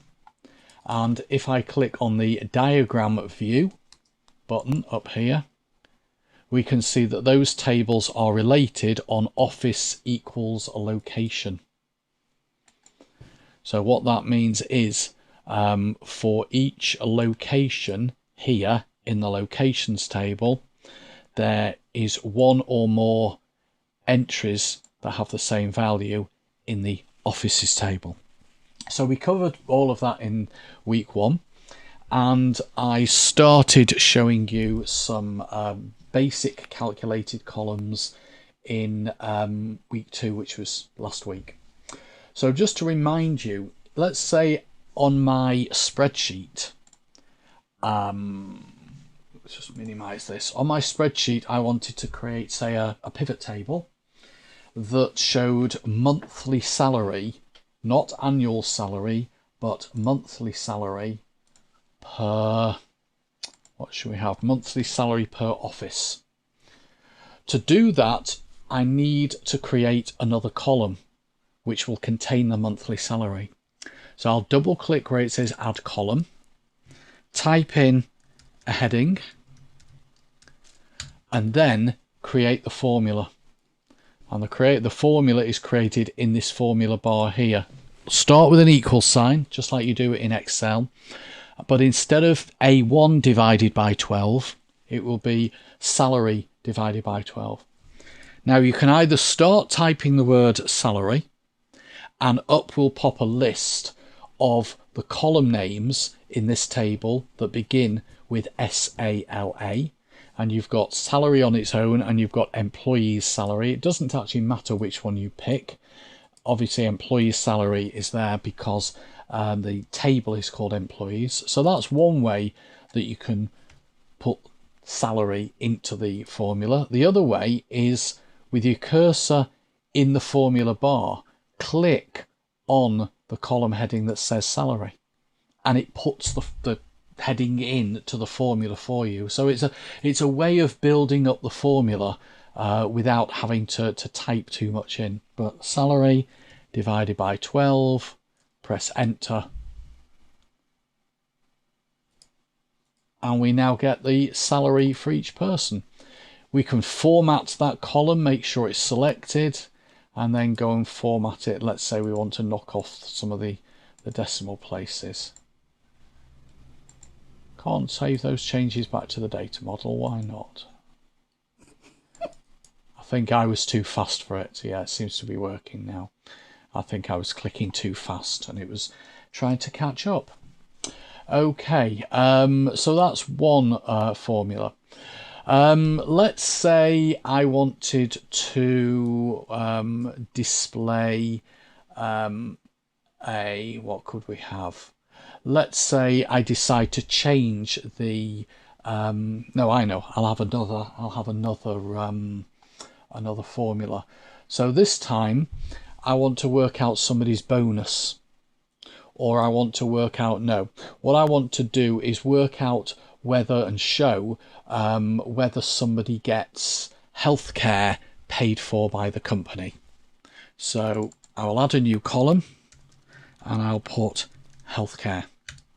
I don't know what it's like around the world, different countries, but you know, in this country, one of the perks of jobs is to have paid for healthcare, paid as not part of your salary, but as an additional benefit. Some countries do that, some countries don't. Anyway, basically, if you are on grade E only, the company will pay for you to have private healthcare. So what I can do here is I can put an if function, if grade, and I can click on grade and it puts it in the formula. If grade equals E, comma, if that is true, I want to see the word yes in here. Otherwise, I want to see the word no. So there's a fairly simple if function. What that will do is go through all of the rows of data, putting in the word yes or no as appropriate. Okay, so there is a couple of examples of fairly simple, fairly straightforward formulas. So once I've got the formulas in there, I'll close the data model window down and I'm going to build a pivot table. And I'll build the pivot table here. So insert, click the drop down arrow and select from data model. Insert pivot table from data model. That then gives me the two tables that are in the data model, and in the employees table we've got the regular columns that were loaded in from the spreadsheet, and we've also got those calculated columns. So I will drag office into rows, and I will drag monthly salary into values. And that is giving us the total monthly salary broken down by location. Then what I want to see is another pivot table. So let's insert another pivot table, and again the data's coming from the data model. And for this one, I want to see how many people in each office have got healthcare. So I will drag office into rows, and I will drag healthcare into values.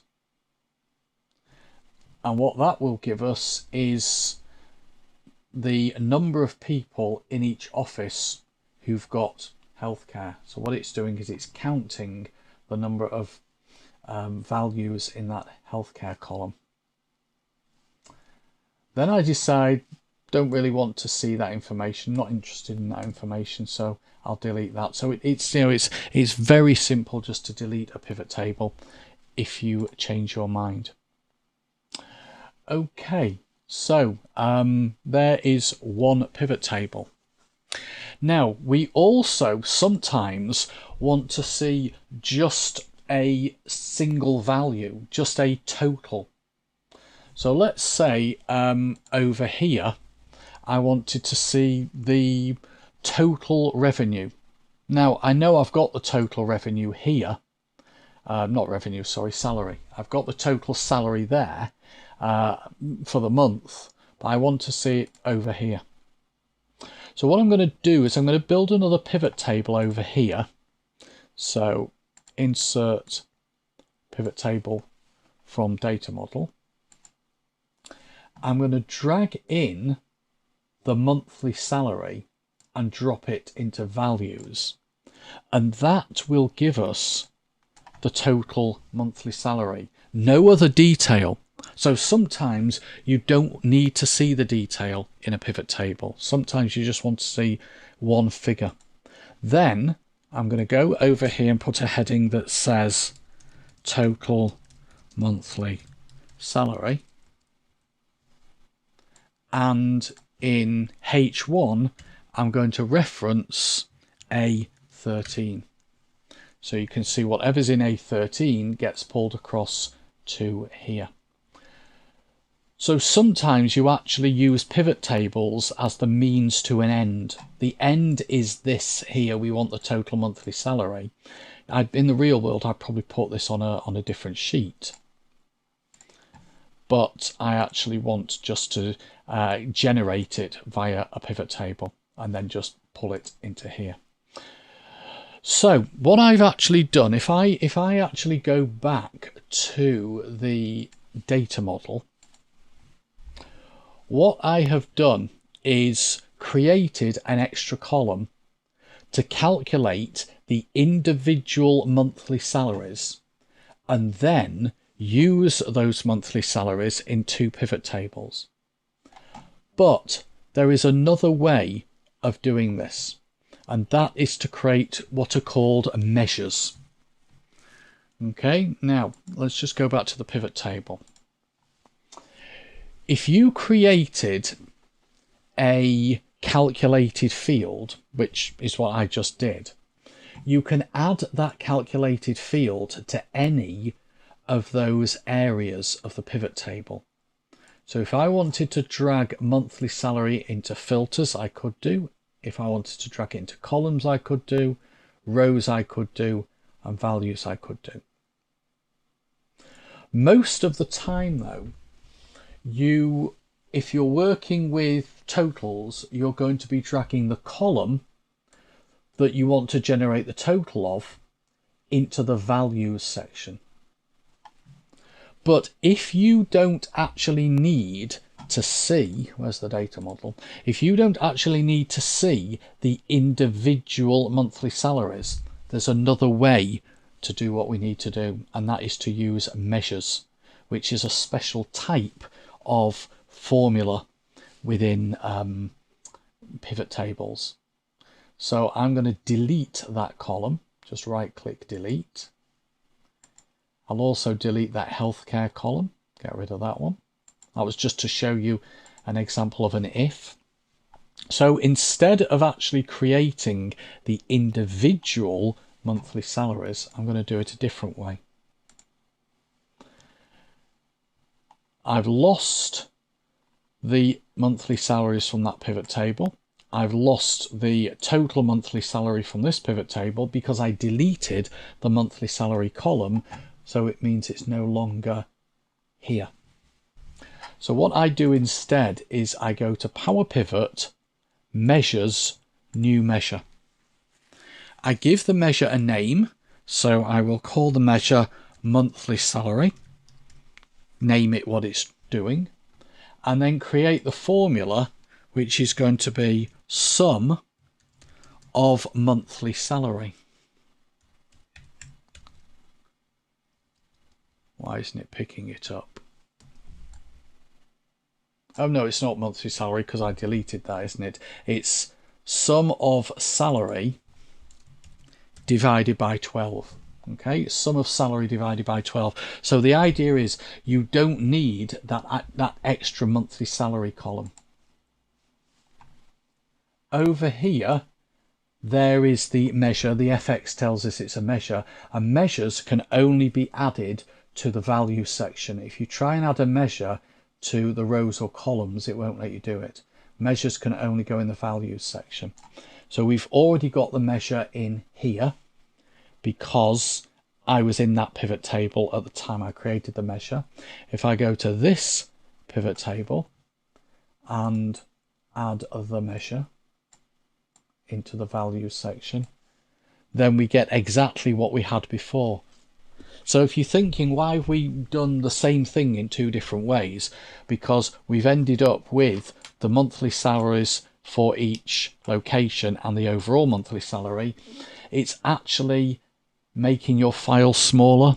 It's actually making it more efficient, because in the underlying data model, we do not have a column that calculates the individual monthly salaries. What we have is a measure, which is a formula that just does a summary that calculates the total monthly salary, although it can break it down by location. Okay, so am I happy, okay to stop there, or do you want me to carry on? No, it's fine. All right, so I'm going to stop there and we will do some more data modelling next week. Right, okay. I do need something that's on the clipboard, and that's vanished. True to form. Oh, there you are. Awesome. Right. Oh dear, oh dear, oh dear. Ah! What? I'm trying to paste something in, and it's been naughty. Oh, it's been okay. naughty. It'll do. I've no idea what that is, but it'll do. Right, let me switch from your machine to my machine, and then we're good to go.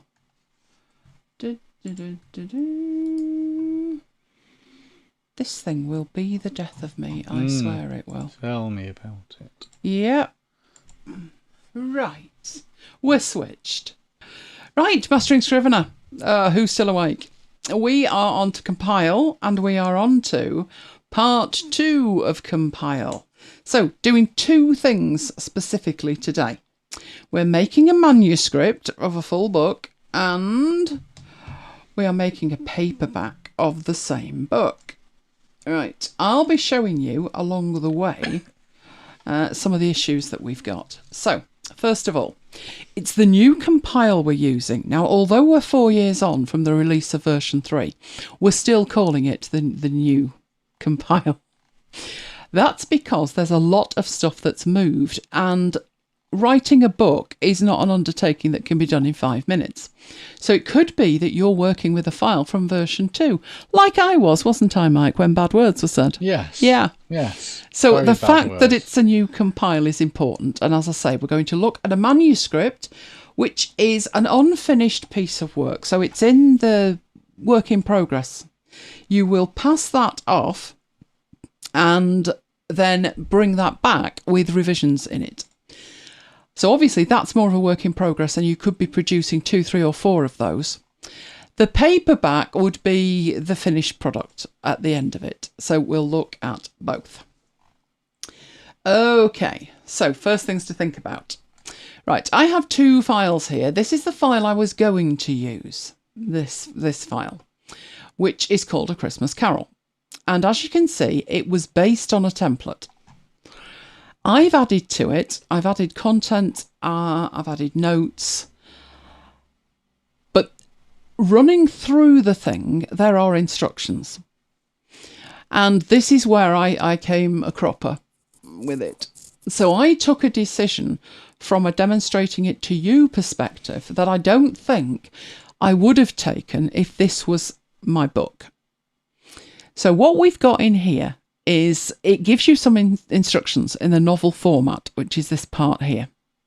So if we just take that bit full screen, this was created from a template, which was the novel with parts. The timing's perfect, isn't it? Yes. That's Lola. Daddy, come down and fuss me father.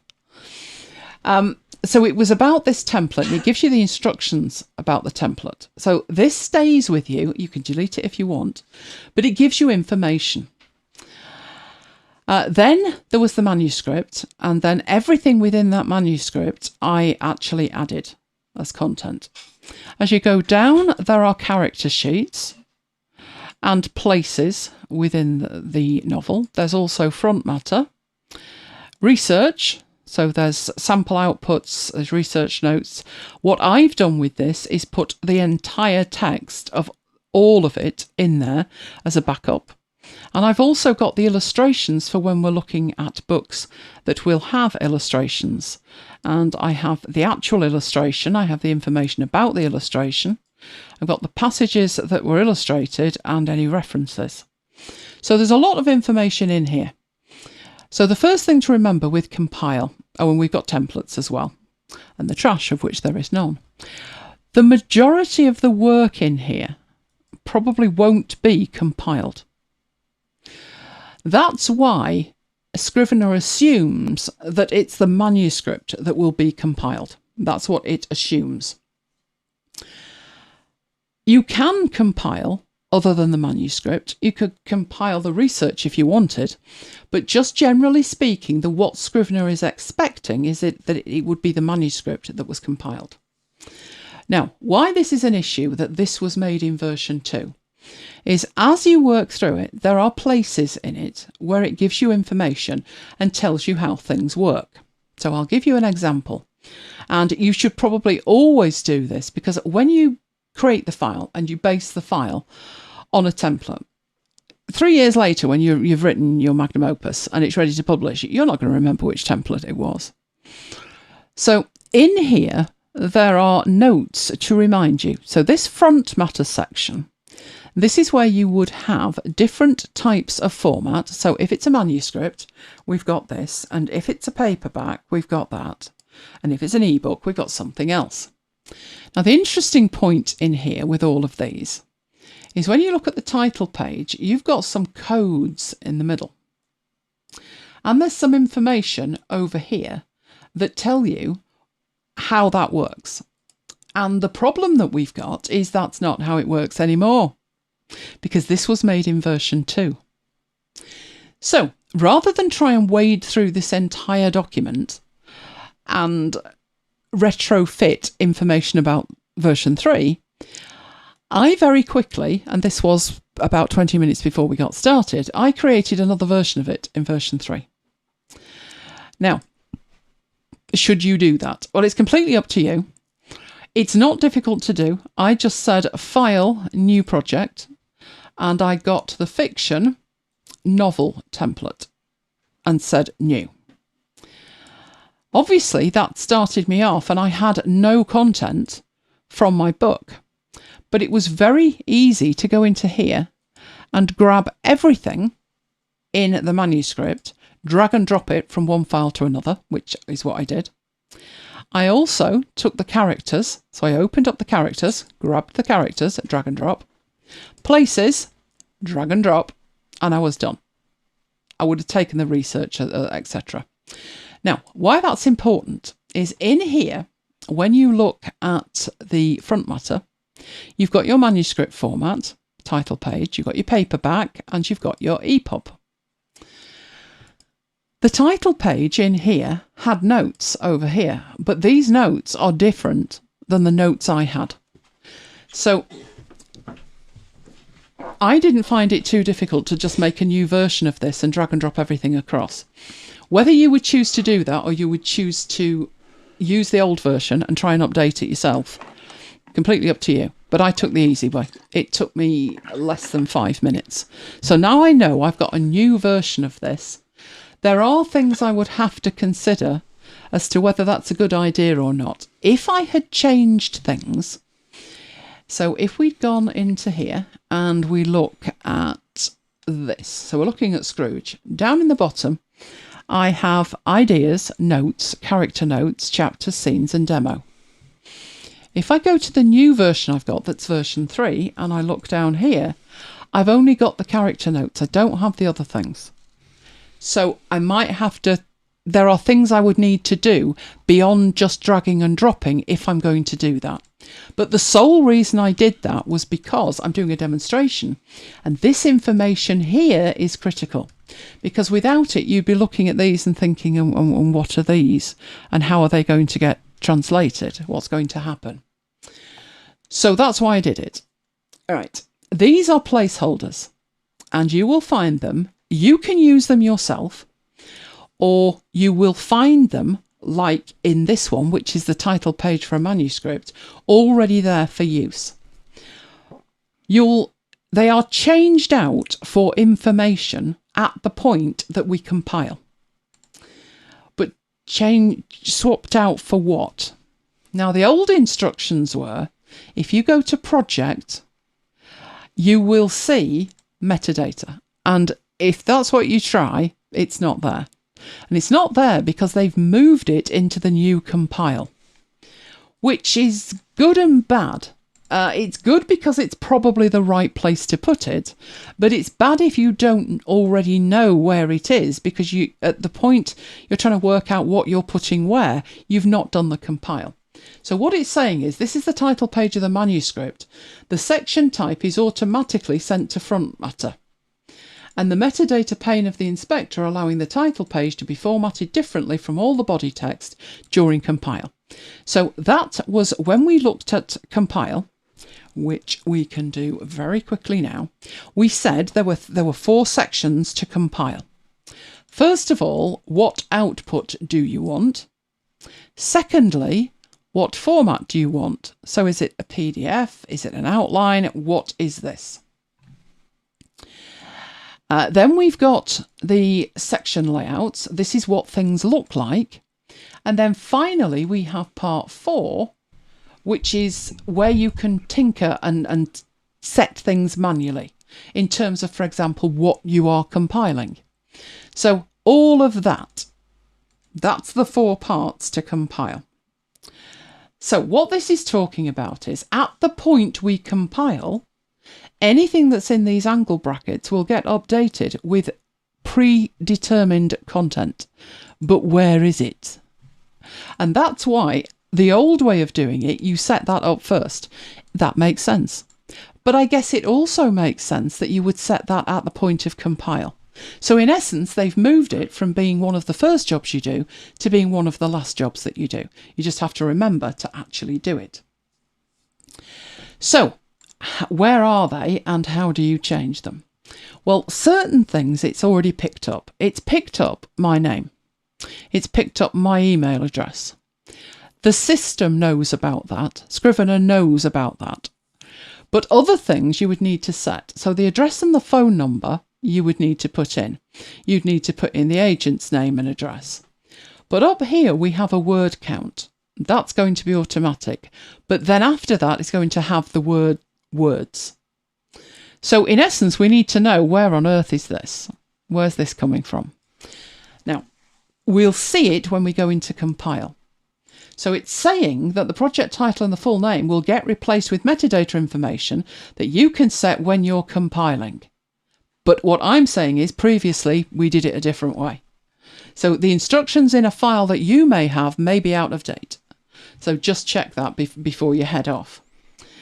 Right, the word count is WC, word count, and the 100 will round it to the nearest 100.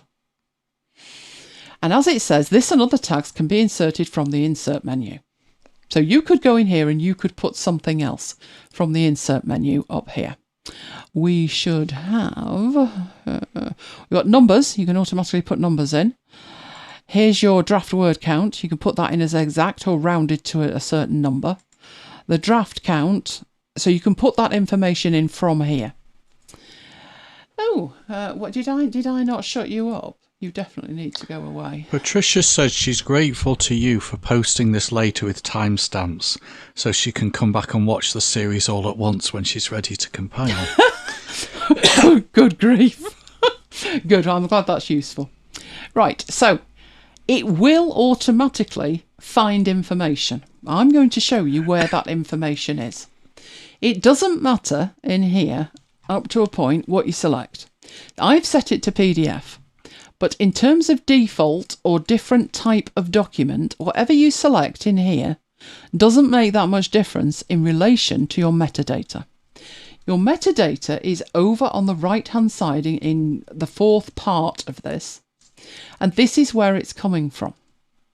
So it's picked up the title from the name of the file. So obviously that's not the best name for the book. So I could take that away manually, and it will now remember that. It doesn't really have an abbreviated title, so I'll leave that set the same way. And actually, I'm not really the author either, am I? So I'll put in there the real author. So forename of that is Charles, surname Dickens. Now, if I wanted to put in subjects and keywords, then I could do. I've left that alone. But how do you know how to use this? Because the labels that these have don't necessarily, they're not exact in terms of the code. But this little question mark here will give you the most important stuff. So if you wanted to put the abbreviated title underneath the project title, that's how you would do it. You would put that code in there. This is a perfect case because if you get one character wrong, that's not going to work. But I have Text Sniper, and if I get Text Sniper up and I just run that round that, it should copy that to my clipboard and then I can paste it in. So if I deliberately put in here an abbreviated title, how about a story of redemption? Right, and I don't want to compile it. What I want to do is save that. So I don't want to compile the whole thing, but I've done a lot of work. And if I don't compile it, if I hit cancel, all that I've done up here will be cancelled.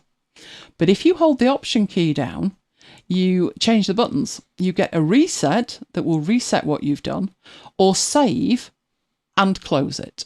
So that's very useful. So we have the project title, and I want to put underneath the project title what I just copied.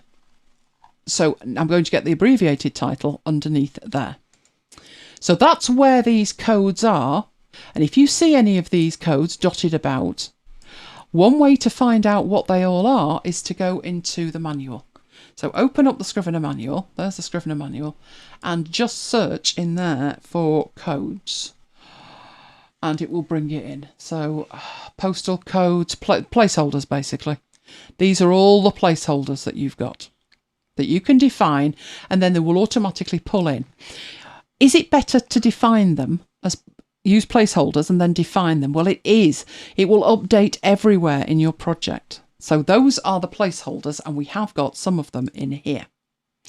Right, let's close that. Right. So we're just looking through this file for what we've actually got. So we do have a title page in here. So for the address, I'm going to manually type this in. MacBites headquarters, Manchester. Right, phone number, no, don't ring me. I don't know, not happening. Don't do the phone. I don't.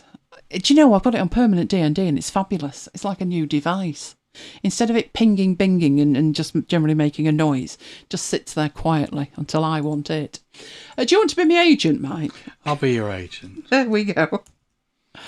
Oh, and funnily enough, your address is the same as mine. So let's take that from there and pop it underneath. So you're setting this up and you're setting this up once. This is going to be your title page, but you're only ever going to see it if you're in your manuscript. We also have settings for paperbacks. So this is why before you compile, you need to come in here and have a look what you've got, because whatever is in here is going to ripple through to your compile. So in the paperback, I do have a cover. That is a genuine cover because last year I compiled this into an ebook and it was given away in the MacBites Advent thing. We also have a title page in here, which again has the project title, has the author. That font looks a bit dicey to me for this. You know, Myriad Pro's fine, but not particularly for that. That looks okay. That's Times New Roman. So you can select these placeholders and then go into here and choose a different font and it will reformat it. So these are the placeholders again, but I've just reformatted them. Then you've got things like the copyrights, and it's going to take the year and the author. You would type in your ISBN numbers. There's a dedication, so you insert the dedication, and there's a blank page to make sure that everything ends up on the right page. Now, I've gone through that. I haven't filled in everything, but I certainly imported the cover for a start. The ebook I've left alone, and what we've got in here is that is a graphic that's in there as a sample, so you know the correct size. And that is the cover that it will use if you compile this to an ebook. And there's a dedication in there as well. So we'll be looking at ebooks down the line, but we're looking at the manuscript and the paperback today.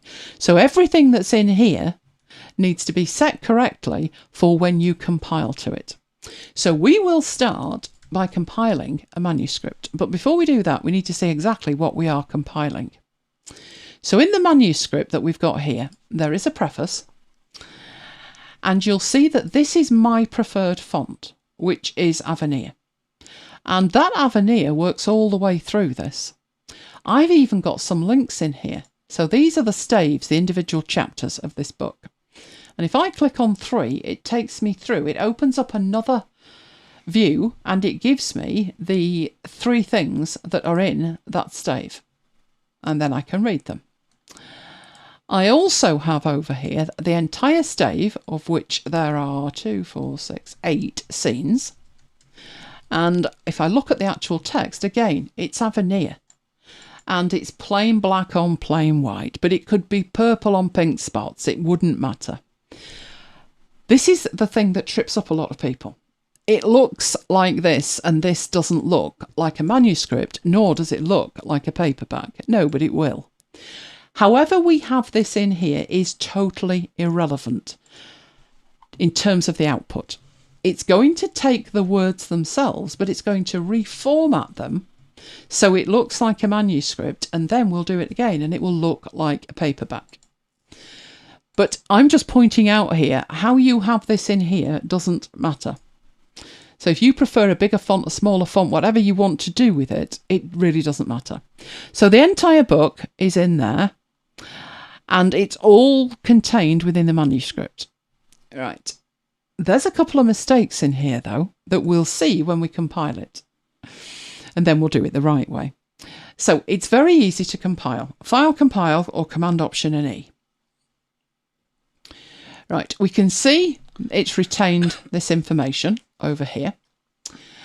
And all we need to do is, the first thing is compile for. And it could be for print. It could be PDF. All the options in here, these options do change what's available in the other 3 sections of the compile. So if I choose rich text, the information over here changes. We've now got comments and accompany. If I choose EPUB, things change. We've only got 3 options here now and it looks very different. So that's why this is the first thing you need to change. Or set. So I'm setting that to PDF. I'm going to generate a PDF and we're going to look at it. In terms of the formats, these are the formats that I have. I have 2 options for manuscript. One in Courier font and one in Times New Roman. So if we scroll down a bit and have a look at that, anything that's marked as being a section of our book is going to be set out using this layout in Times New Roman. If I click on the Courier one, there is what that's going to look like. Now, at this point, I might want to tweak this down the line. And I wouldn't recommend changing what's there. What I would recommend you do is duplicate the thing. So, for example, I'm sensing a bit of a problem here. In the Times New Roman one, the front matter is set to Times New Roman. When I go to the Courier one, it's not. The front matter is using the wrong font. It's not Courier. So I'm going to start with this, but I'm going to duplicate it. So in here, hang on. Duplicate and edit the format. And so make a selection on the left and duplicate and edit the format. This gives you all of this. This has so many options in it, but we're hardly going to touch it. We're hardly going to touch it. What we're going to do is look at the layouts, because it's taken you straight to the section layouts. And this is a part number and this is a part title. And we have chapter headings. And what we're looking for was the one that wasn't using Courier in the preview window at the bottom. So far everything's using Courier. It looks like that's not set out. Or is that assigned to front matter? What's going on here? Let's have a look. Because front matter...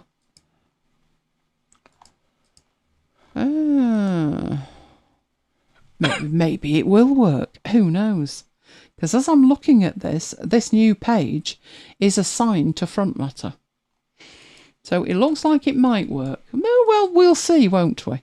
So at this point, I haven't actually made any changes to this, but I can guarantee you down the line I'm going to need to. So while this says copy, I'm going to say custom.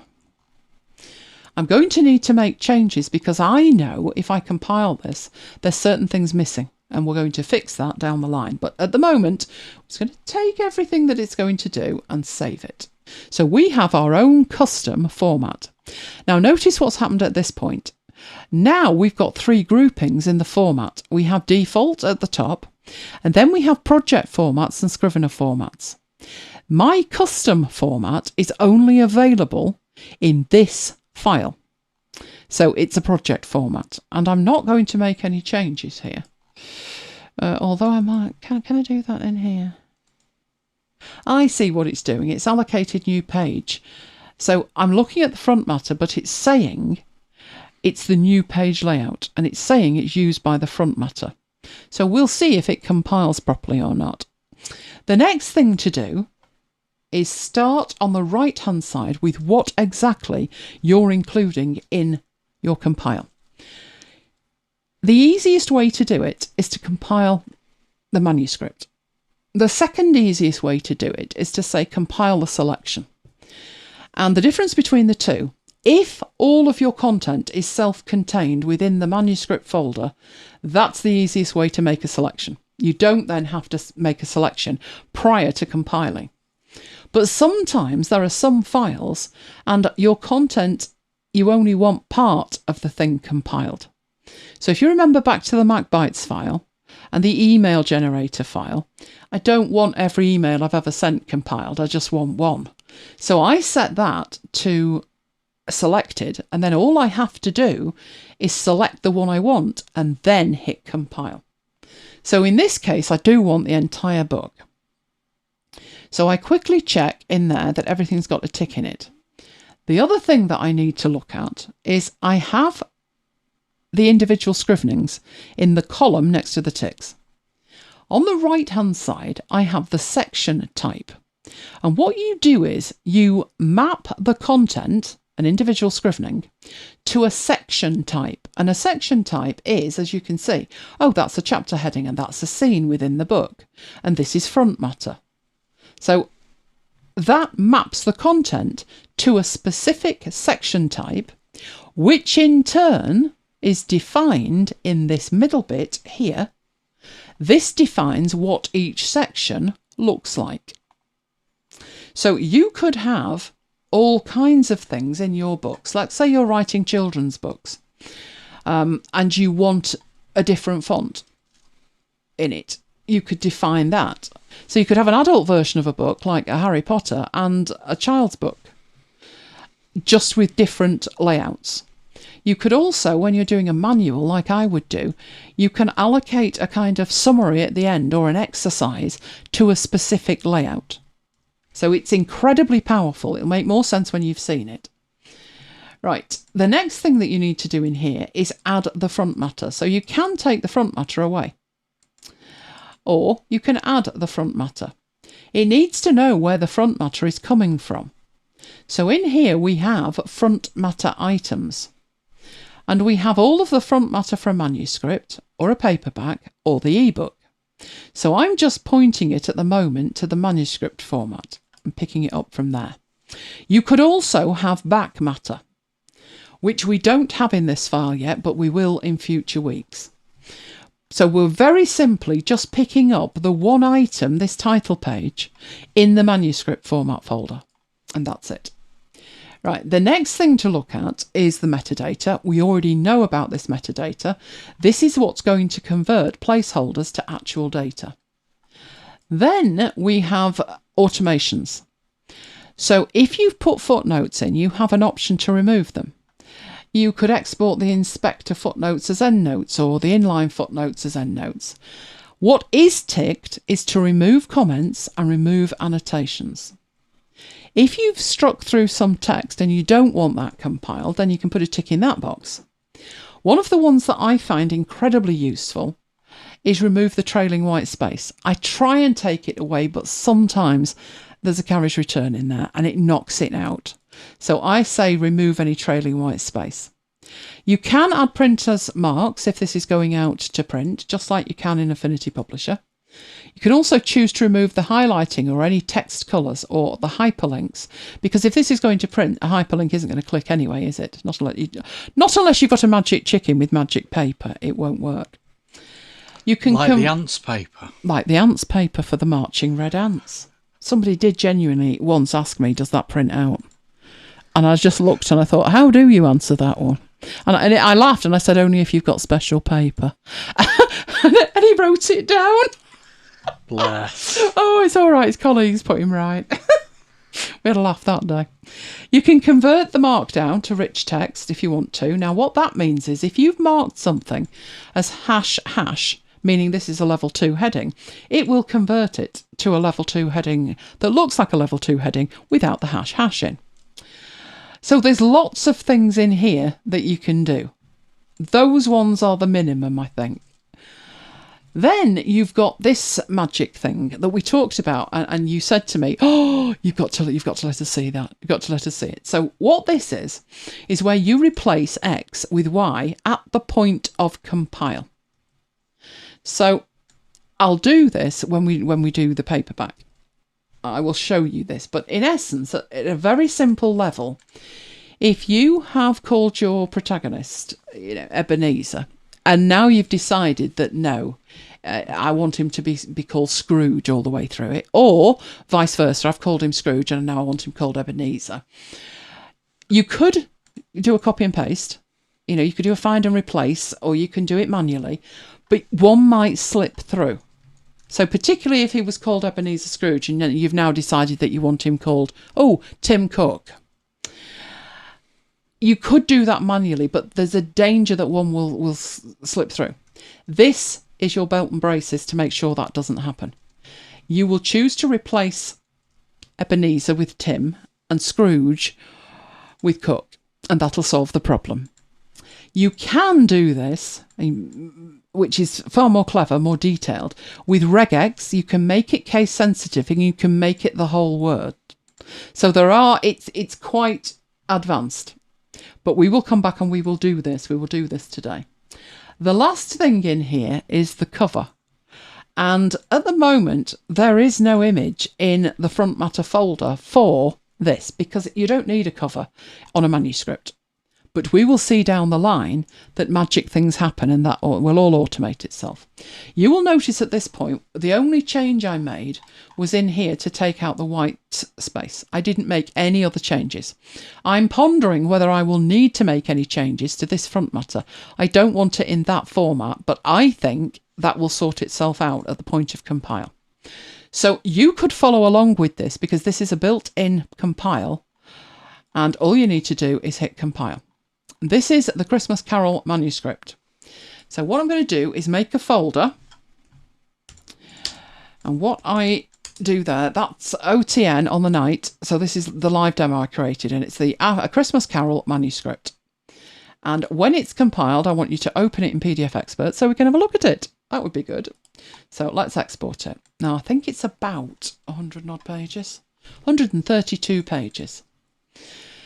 Right, let's have a look what we've got. Well, we've got this bit that came through okay, and this bit came through okay. This was manual, if you remember. I typed this. The email and the name came through. This is the word count rounded to the nearest 100 words, so 28,500. That is the name, the project name. And this is the subtitle of the book. You saw me put that in, but I didn't type it. I put it in as metadata. So I only ever have to change it in one place if I decide to change it. And we've got by Charles Dickens because I put Charles Dickens down as the author. So let's get that viewed so we can see the whole page. Fit to the page. And that is what a manuscript would look like. We go down to the next page. We've got the preface in there. And this is like, that should probably be in the dedication, but that's what we've got. We have the surname at the top. We have the subtitle of the book next to it. And we have the fact that it's the first page. And as we move through here, we've got the contents, chapter 1, 2, 3, 4 and 5. Oh, we have a problem. It was called Stave 1, 2, 3, 4 and 5, and it was Roman numerals. Where did it pick chapters up from? Because I didn't do that. So that's one thing that we would need to add to our custom compile. So there's one problem. So what I'm going to do with this is I'm going to highlight, let's draw around all the problems. That's a problem. That shouldn't look like that. I would say here, this needs to look completely different as well. So we need, that's not great, is it? Can't draw a straight line here. There we go. This mouse hates me. Right, we need to do something with that. Right, let's get down to this. We also need that.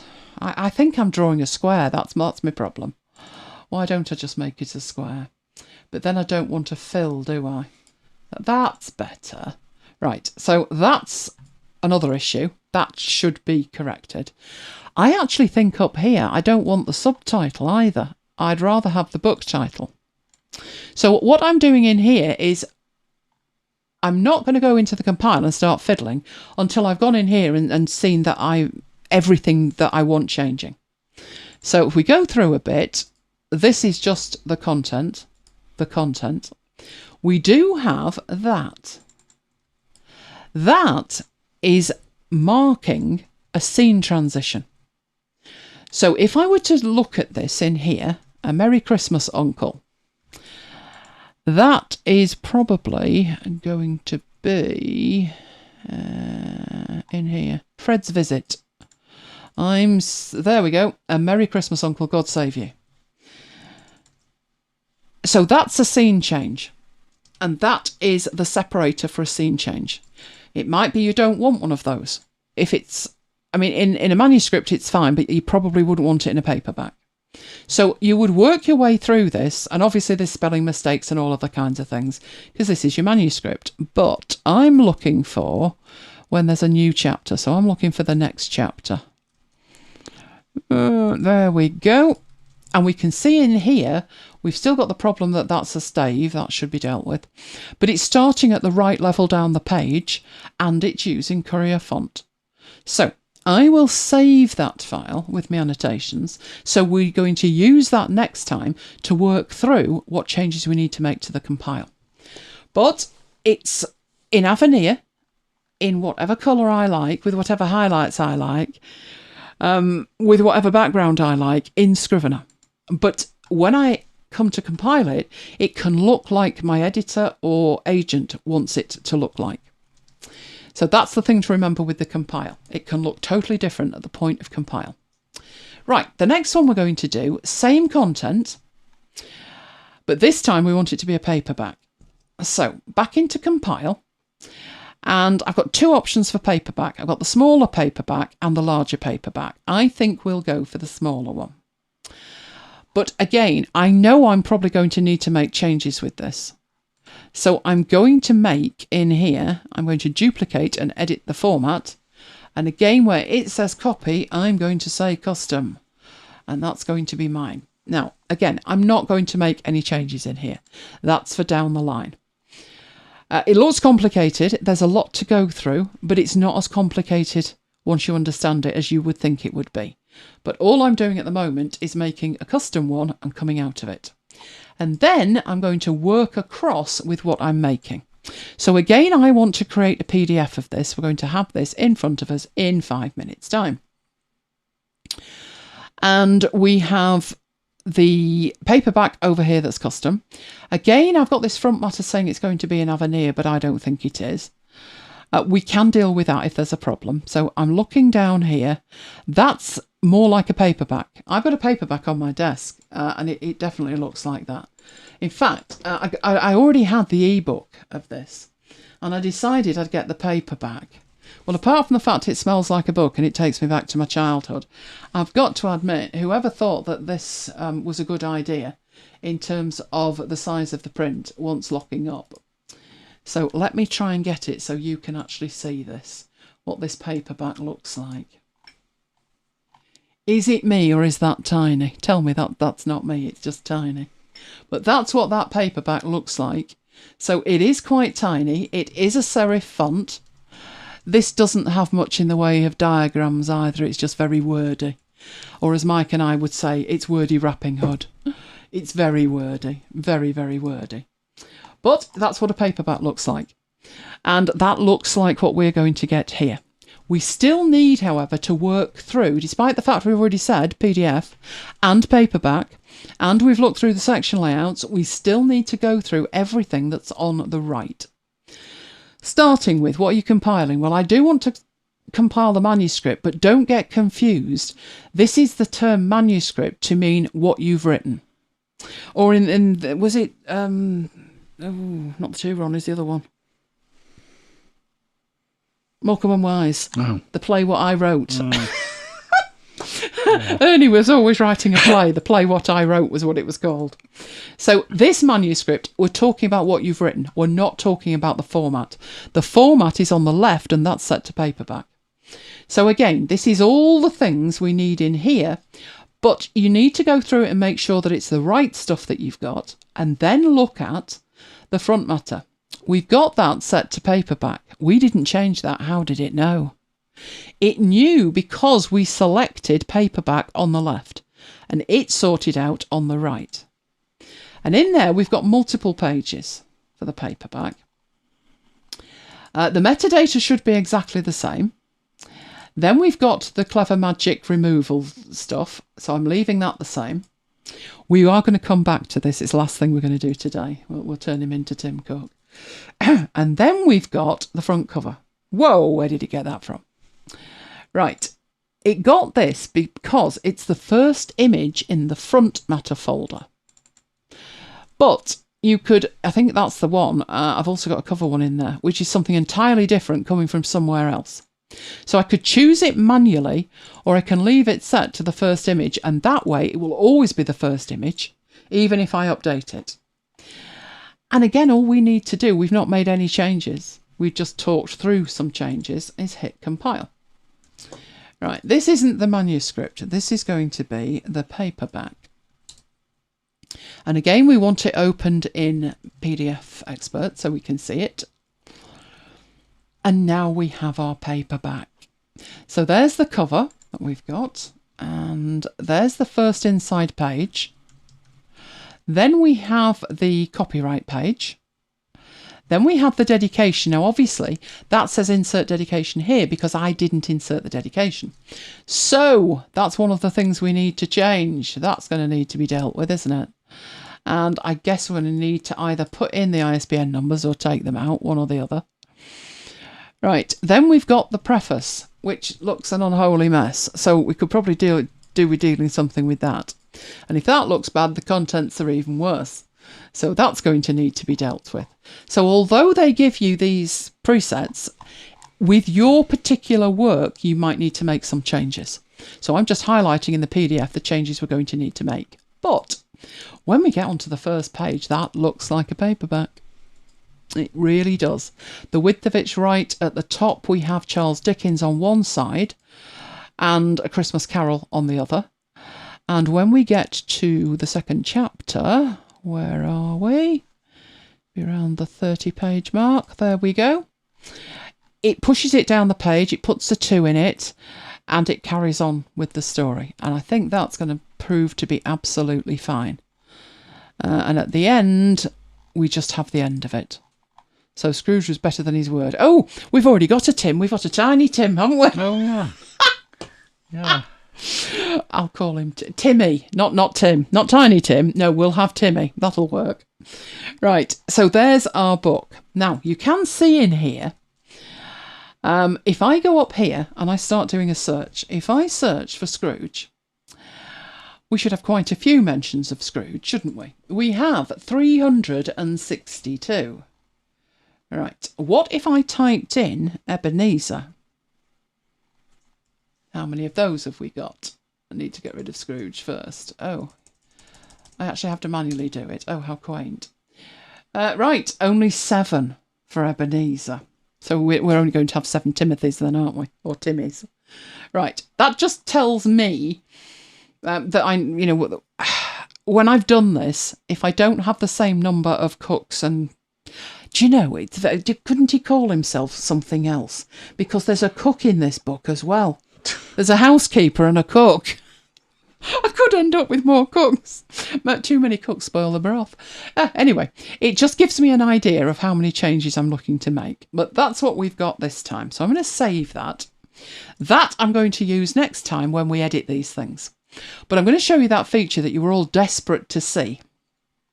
So I'm going to compile again.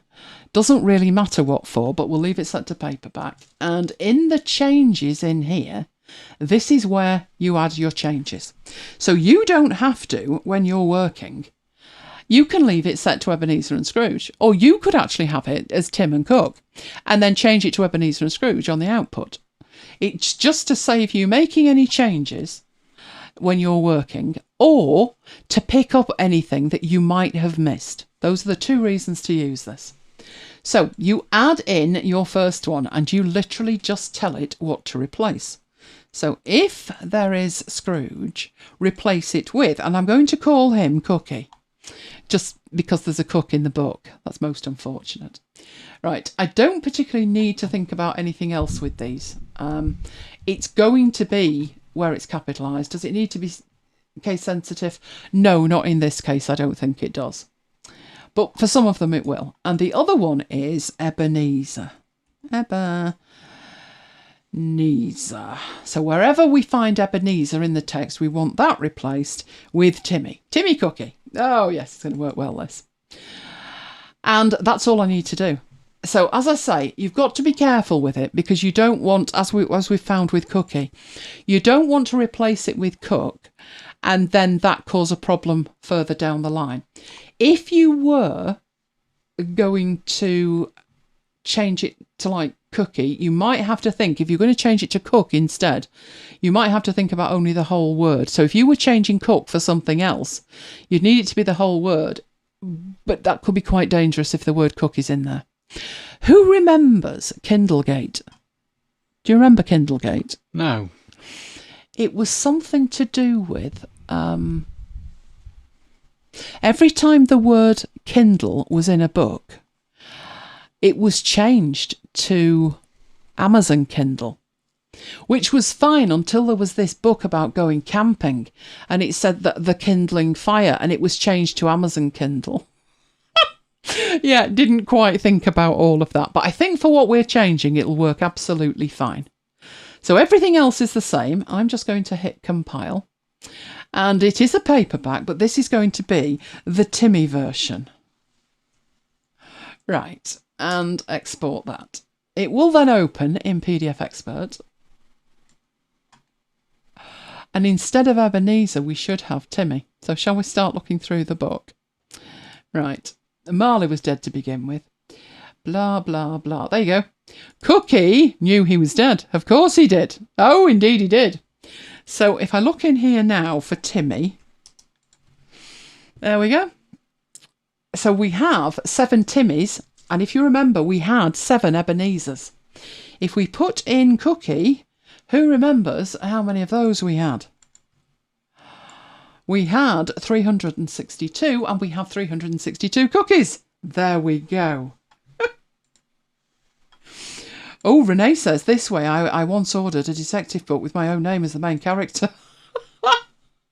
Oh, it's genius, isn't it? But like I say, it's either that you have at some point decided that you're going to change your name, and you're putting it in really just as a safety net, just in case you've missed one. But alternatively, yeah, that's a good example. So if you've got a child's book, but you're compiling them individually for children, and the parents can order these books, and the main character can be called the name of the child, then this is the way to do it. Just make sure when you're writing the book that you put something in that is totally unique. So if you call it like, main character first name, then every time you don't have to change the manuscript at all. You just change it at the point of compile. So you personalise it. That is another perfect use case for it. And the other one, obviously, is the safety net. So both of those work absolutely fine. So there, you've seen it in action now, and I've even got it all highlighted for you in there. So Timmy is now starring in his own version of Ebenezer Cookie. Oh, I'm so bad with him, aren't I? But Kim assures me if I let him see chicken, then he'll let me have anything I want. And if I could have anything I want, it would be a stonking great iMac with oodles of memory, oodles of hard drive, no notch. Can live without the notch, Timothy. For a bargain basement price, that would be grand. So yeah, if you could just sort that out for Christmas, Timmy, I'd be fine. So next week, what we're going to do, we're going to use these PDFs that we've created and iron out the issues with the compile. And that really is the way to work with compile. The one that I spent 5 days on, or was it 3 days? Oh, it was agonising.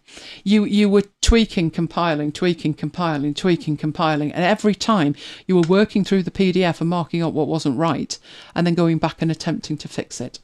But you have seen it working, oh yes, with the manuscript and with the paperback. So yeah, we could have a paperback, couldn't we? The week at MacBites headquarters, the paperback. That could work really, really well. Right, any questions? Pop them in. Other than that, what do we have coming up? Well, it's our Halloween edition next week, so we can have our own little Halloween party. Wear something Halloweenish. In fact, anything goes, doesn't it, on Halloween these days? I thought it all had to be scary stuff, but apparently not. You can just dress up as whatever. Right, available on demand at youtube.com/ElaineGiles. You will find our playlist. Yes, it's our MacBites After Hours playlist, which has all of the shows on it. And that is at macbites.co.uk/After Hours playlist.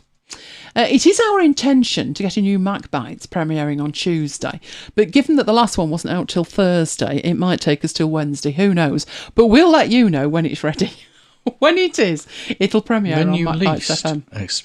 When you least expect it. Yeah. Well, I reckon once Tuesday had gone and Wednesday had gone, Jonathan was sitting there thinking, ha, ha, ha, they're slipping. But then it appeared when you least expected. Right, we love you guys. If you love us, can you give us a like? Because it really does make a difference with YouTube, as I keep telling you. Right, my mailing list is at elainegiles.com/VIP. This is where you will get more information about the Scrivener stuff and all of the links with all of the direct stuff in there. That's mainly what's on there. And then there's the MacBites one, which is all things MacBites at macbites.co.uk/MacBites-mail. Then there's Slack. We dive into Slack as soon as we've got news, don't we? Apple event! And there could be another one next month, who knows? That's where we carry on the conversation. You would be most welcome to join us. All you need to do is go to macbites.co.uk/Slack. And it's totally free. I say it's a bit like Twitter, but without the idiots. Yeah. Because it's private. And we do have a ball. We do have an absolute ball. Right, okay, I will go over to there. That's where you can find us. And if you've got any last minute comments or whatever, let me know. Put them in now. Right, what have we got? Kim loves my wish list for Timmy. Yeah. We should both have one, shouldn't we? We should. I think he's going to make us wait till next year. I do. It doesn't feel like they're anywhere near getting an iMac out the door. It doesn't. The good point of that is that it'll probably be even more powerful, so fair enough. The bad point is, if like your machine is dying on its feet, you don't want a laptop at £5,900, do you? That's why the Mac Mini should have been announced, but he didn't announce that either. He's just playing with my mind. I'm telling you, playing with my mind. Why have we got a hold on something? I've done a show. We can see it now. Excellent. Right, you're very welcome, Kim. Very fun chicken show. He's still here. I'm not allowed to squeak him, but there he is on the microphone. He's got such a cute face. Oh, really has. I think he should make an appearance tomorrow, you know, on Brooklyn's by request. He could be the funky chicken from the 70s. That'd work. Oh, what else have we got? A few idiots. Who's an idiot? Oh, Twitiots. Yeah, good point. Oh, people on Twitter I don't understand people on Twitter when they're... Like last week when that MP died. That MP was one of the best MPs we had. He wasn't interested in higher government positions. He just looked after his constituents. So, of course, you know, the MP that you would least like to see murdered was murdered. But within about an hour, Twitter was alive with nasty comments. Somebody's just died. What is wrong with these people? How many times do I say that, man? Plenty. But I don't understand it. I really don't. So I give up on Twitter. I do. I post stuff and then never go back, basically. And it works for me. No, there'll be an iMac in Q1. I think if there is an iMac in Q1, I wouldn't expect it till March. I think it'd be the back end of March. Having said that, if they wait that long and they said a 2-year transition and that takes us to WWDC, they could wait till then. It depends how spec'd up the Mac Pro is. Bin 3.0. I don't know. I really don't know. I don't like the one that's on wheels. Can't afford the wheels either. The gold-plated, diamond-encrusted wheels. How much were the wheels? Were they £1,000? It was obscene. 700 and something, I think. It was obscene. Right, bring Chicken to Brooklyn. Right, Chicken is going to make an appearance on Brooklyn's.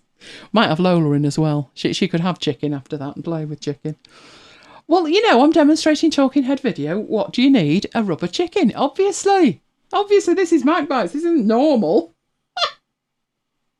Oh, loving it. I wonder what Al would make of it. And Al's chickens. Ah, there you go. So, what are we up to this week? Have we got a light week at all? Probably not. Don't know. Let's have a look. look. Got MacBites to do when we least expect it. Yeah, when we least expect it. I've got to catch up with book club stuff first. There was something we needed to do tomorrow. Wasn't there something that was dropping off the end if we don't fix it? It's in the calendar. Yeah. We've got like services that need us to do things like enable two-factor and do updates to pages, and if we don't, it's going to break. So by the end of the month. So actually, we're ahead of ourselves, aren't we? Because we could leave it till next weekend, but we better not.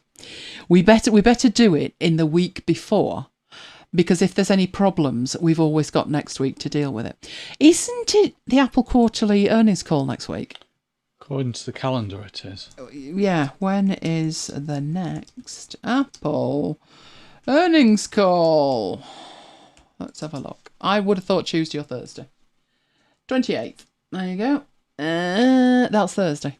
So that week-long thing where it says it's the earnings call, it's Thursday night. That puts us off in trying to record a MacBites, doesn't it?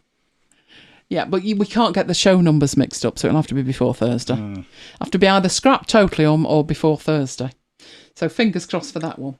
But yeah, we should do live coverage of the earnings call, but it's so direly boring. And I do like to hang on Timothy's every word so I can pick holes in what he's got to say.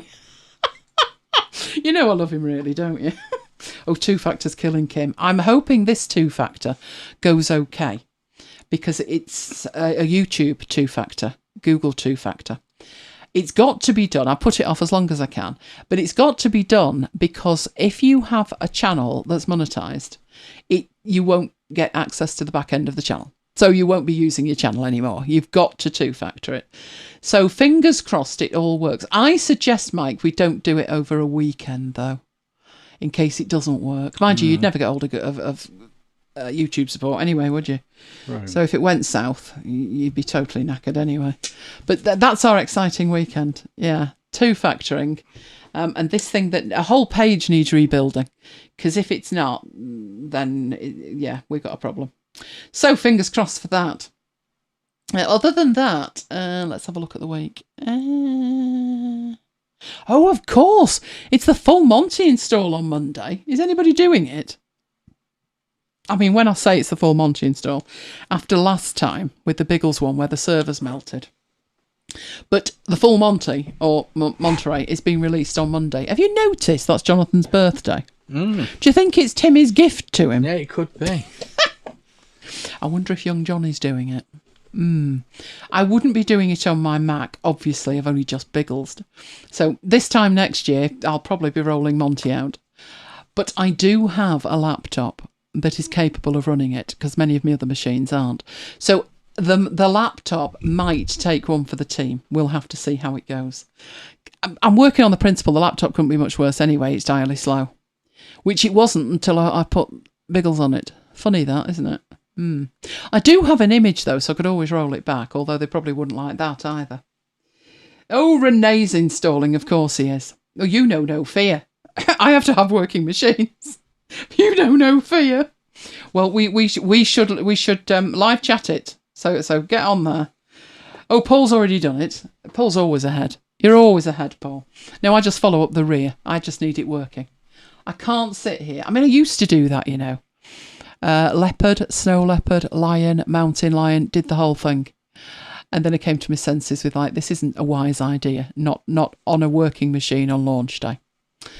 Particularly not when, I mean, it was more of a problem when you're broadcasting every day with Marooned.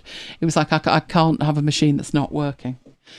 It's a little bit easier now, but not when I'm trying to record a MacBites and do the earnings call and training and Rome Book Club and, I'm second braining shortly as well. Second brain's back. I think that's first week in November. So that'll be great fun as well.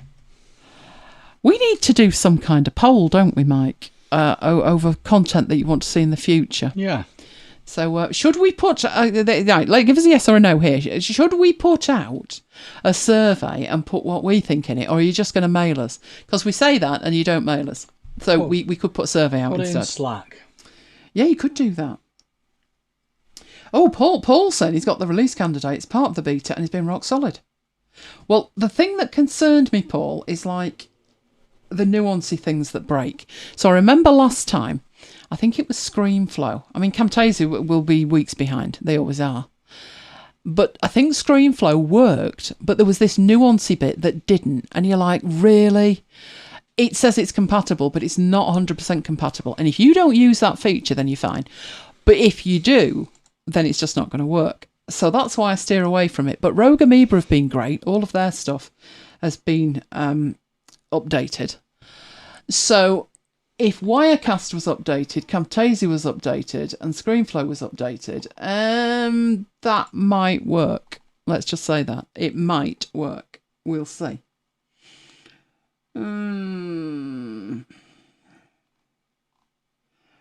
Did anyone else get an email from Beelight? They had a slip-up saying that on October 25th, Apple announced Monterey was available for download. I think they meant it was announced that it would be available for download on the October the 25th. They didn't say a time, did they? I'm reckoning 6 o'clock UK time. But sometimes it's as early as 6 o'clock in the morning Pacific, which would be 2 o'clock our time. So basically just sit there all day and wait. I might sacrifice the laptop, just for the giggles.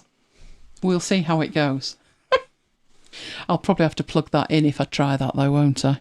Because I don't want to do that over Wi-Fi. Take all day. But that's my plan for the week anyway. So fingers crossed. If you think of any questions or any topics you would like covered and you've still not put yes or no to a survey, so we might just do the survey. Let us know. Let us know. So we will head off. I am going to have something to eat, despite the fact it's after midnight, because I'm a bit on the peckish side. But that was great fun. I hope you enjoyed it. I hope you found it useful. And I hope you'll be able to join us next week. But for the moment, it's good night from me. And good night from me. And we will both see you next time. Stay safe, guys.